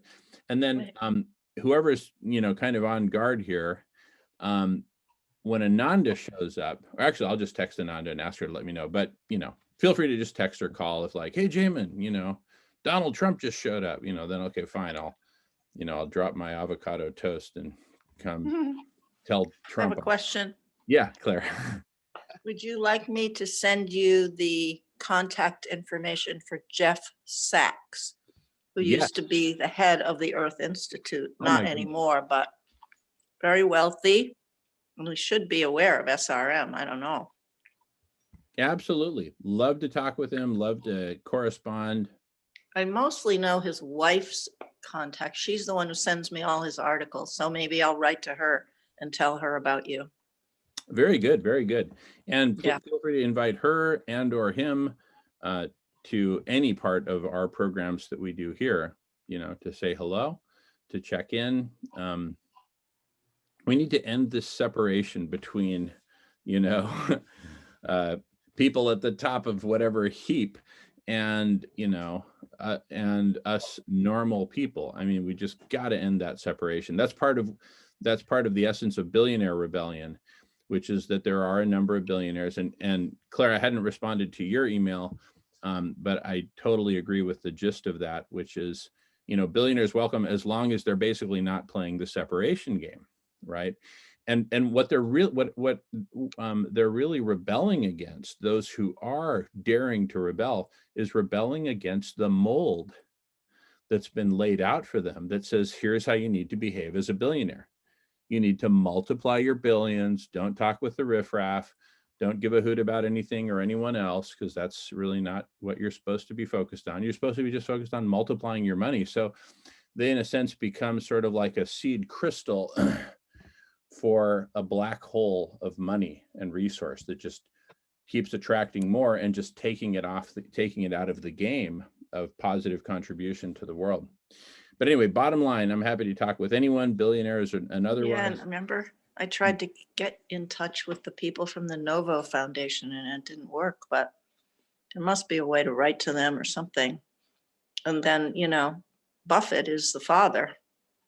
And he did know my late husband a long time ago. Could find out a way to reach him. I believe he's somebody who doesn't want to keep all his wealth. He wants to share it, you know? Well, they pay really good PR professionals to create that impression. Oh, And Zuckerberg and Buffett. No. I mean, how on earth do you simultaneously be the most generous person in the world and the wealthiest person in the world? How do you strike that balancing act? Answer, it's impossible, but it doesn't mean that you can't fool the vast majority of humanity into thinking that you're super generous. You know, Bill Gates, I've said this before, I used to work for Bill Gates, and I'm a big public critic of his because here's what he's done, okay, and here's what they all do to a very large degree. They take a chunk of their wealth, a significant chunk, maybe 10% or something like that, and move it from the right pocket to the left pocket. And they call the left pocket a foundation, right? And oh my goodness, they've just donated so many billions to charity. No, they just moved it from one pocket to the other. And then they start to trickle that out. To who? To the people who need it the most? No, to their friends, right? Bill Gates cuts big checks to folks like Nathan Myhrvold, who I know, another billionaire. He was former CTO of Microsoft. And he does projects for the Bill and Melinda Gates Foundation. So first it goes from one pocket to another, and then it goes from the left pocket of one billionaire to the right pocket of another. So, you know, when I talk with Bill Gates about ending hunger, he was not interested. And I said, look, Bill, let's get together with Warren Buffett. He's got the railroad logistics. He's got so much of logistics tied up. We can do something really powerful. He was not interested in the slightest. And I was his corporate strategy manager, right? So I'm a big critic of these billionaires who pretend to be generous. Yeah, Warren Buffett came up with or like you said, maybe his PR guy came up with this brilliant strategy of where Warren publicly, you know, makes this big show of I'm giving away 20% of my wealth, and I encourage all the other billionaires that I know, like Bill Gates and everybody, to each give away 20% of their wealth to the, you know, public good. And it was simply, you know, that type of shell game. Totally. I'm going to pause recording. I'm taking a break for a bit, and then I will be back. Feel free to call me or text or whatever. I'm going to break too. Okay, stopping recording. This has been an awesome session. Thanks everyone for watching.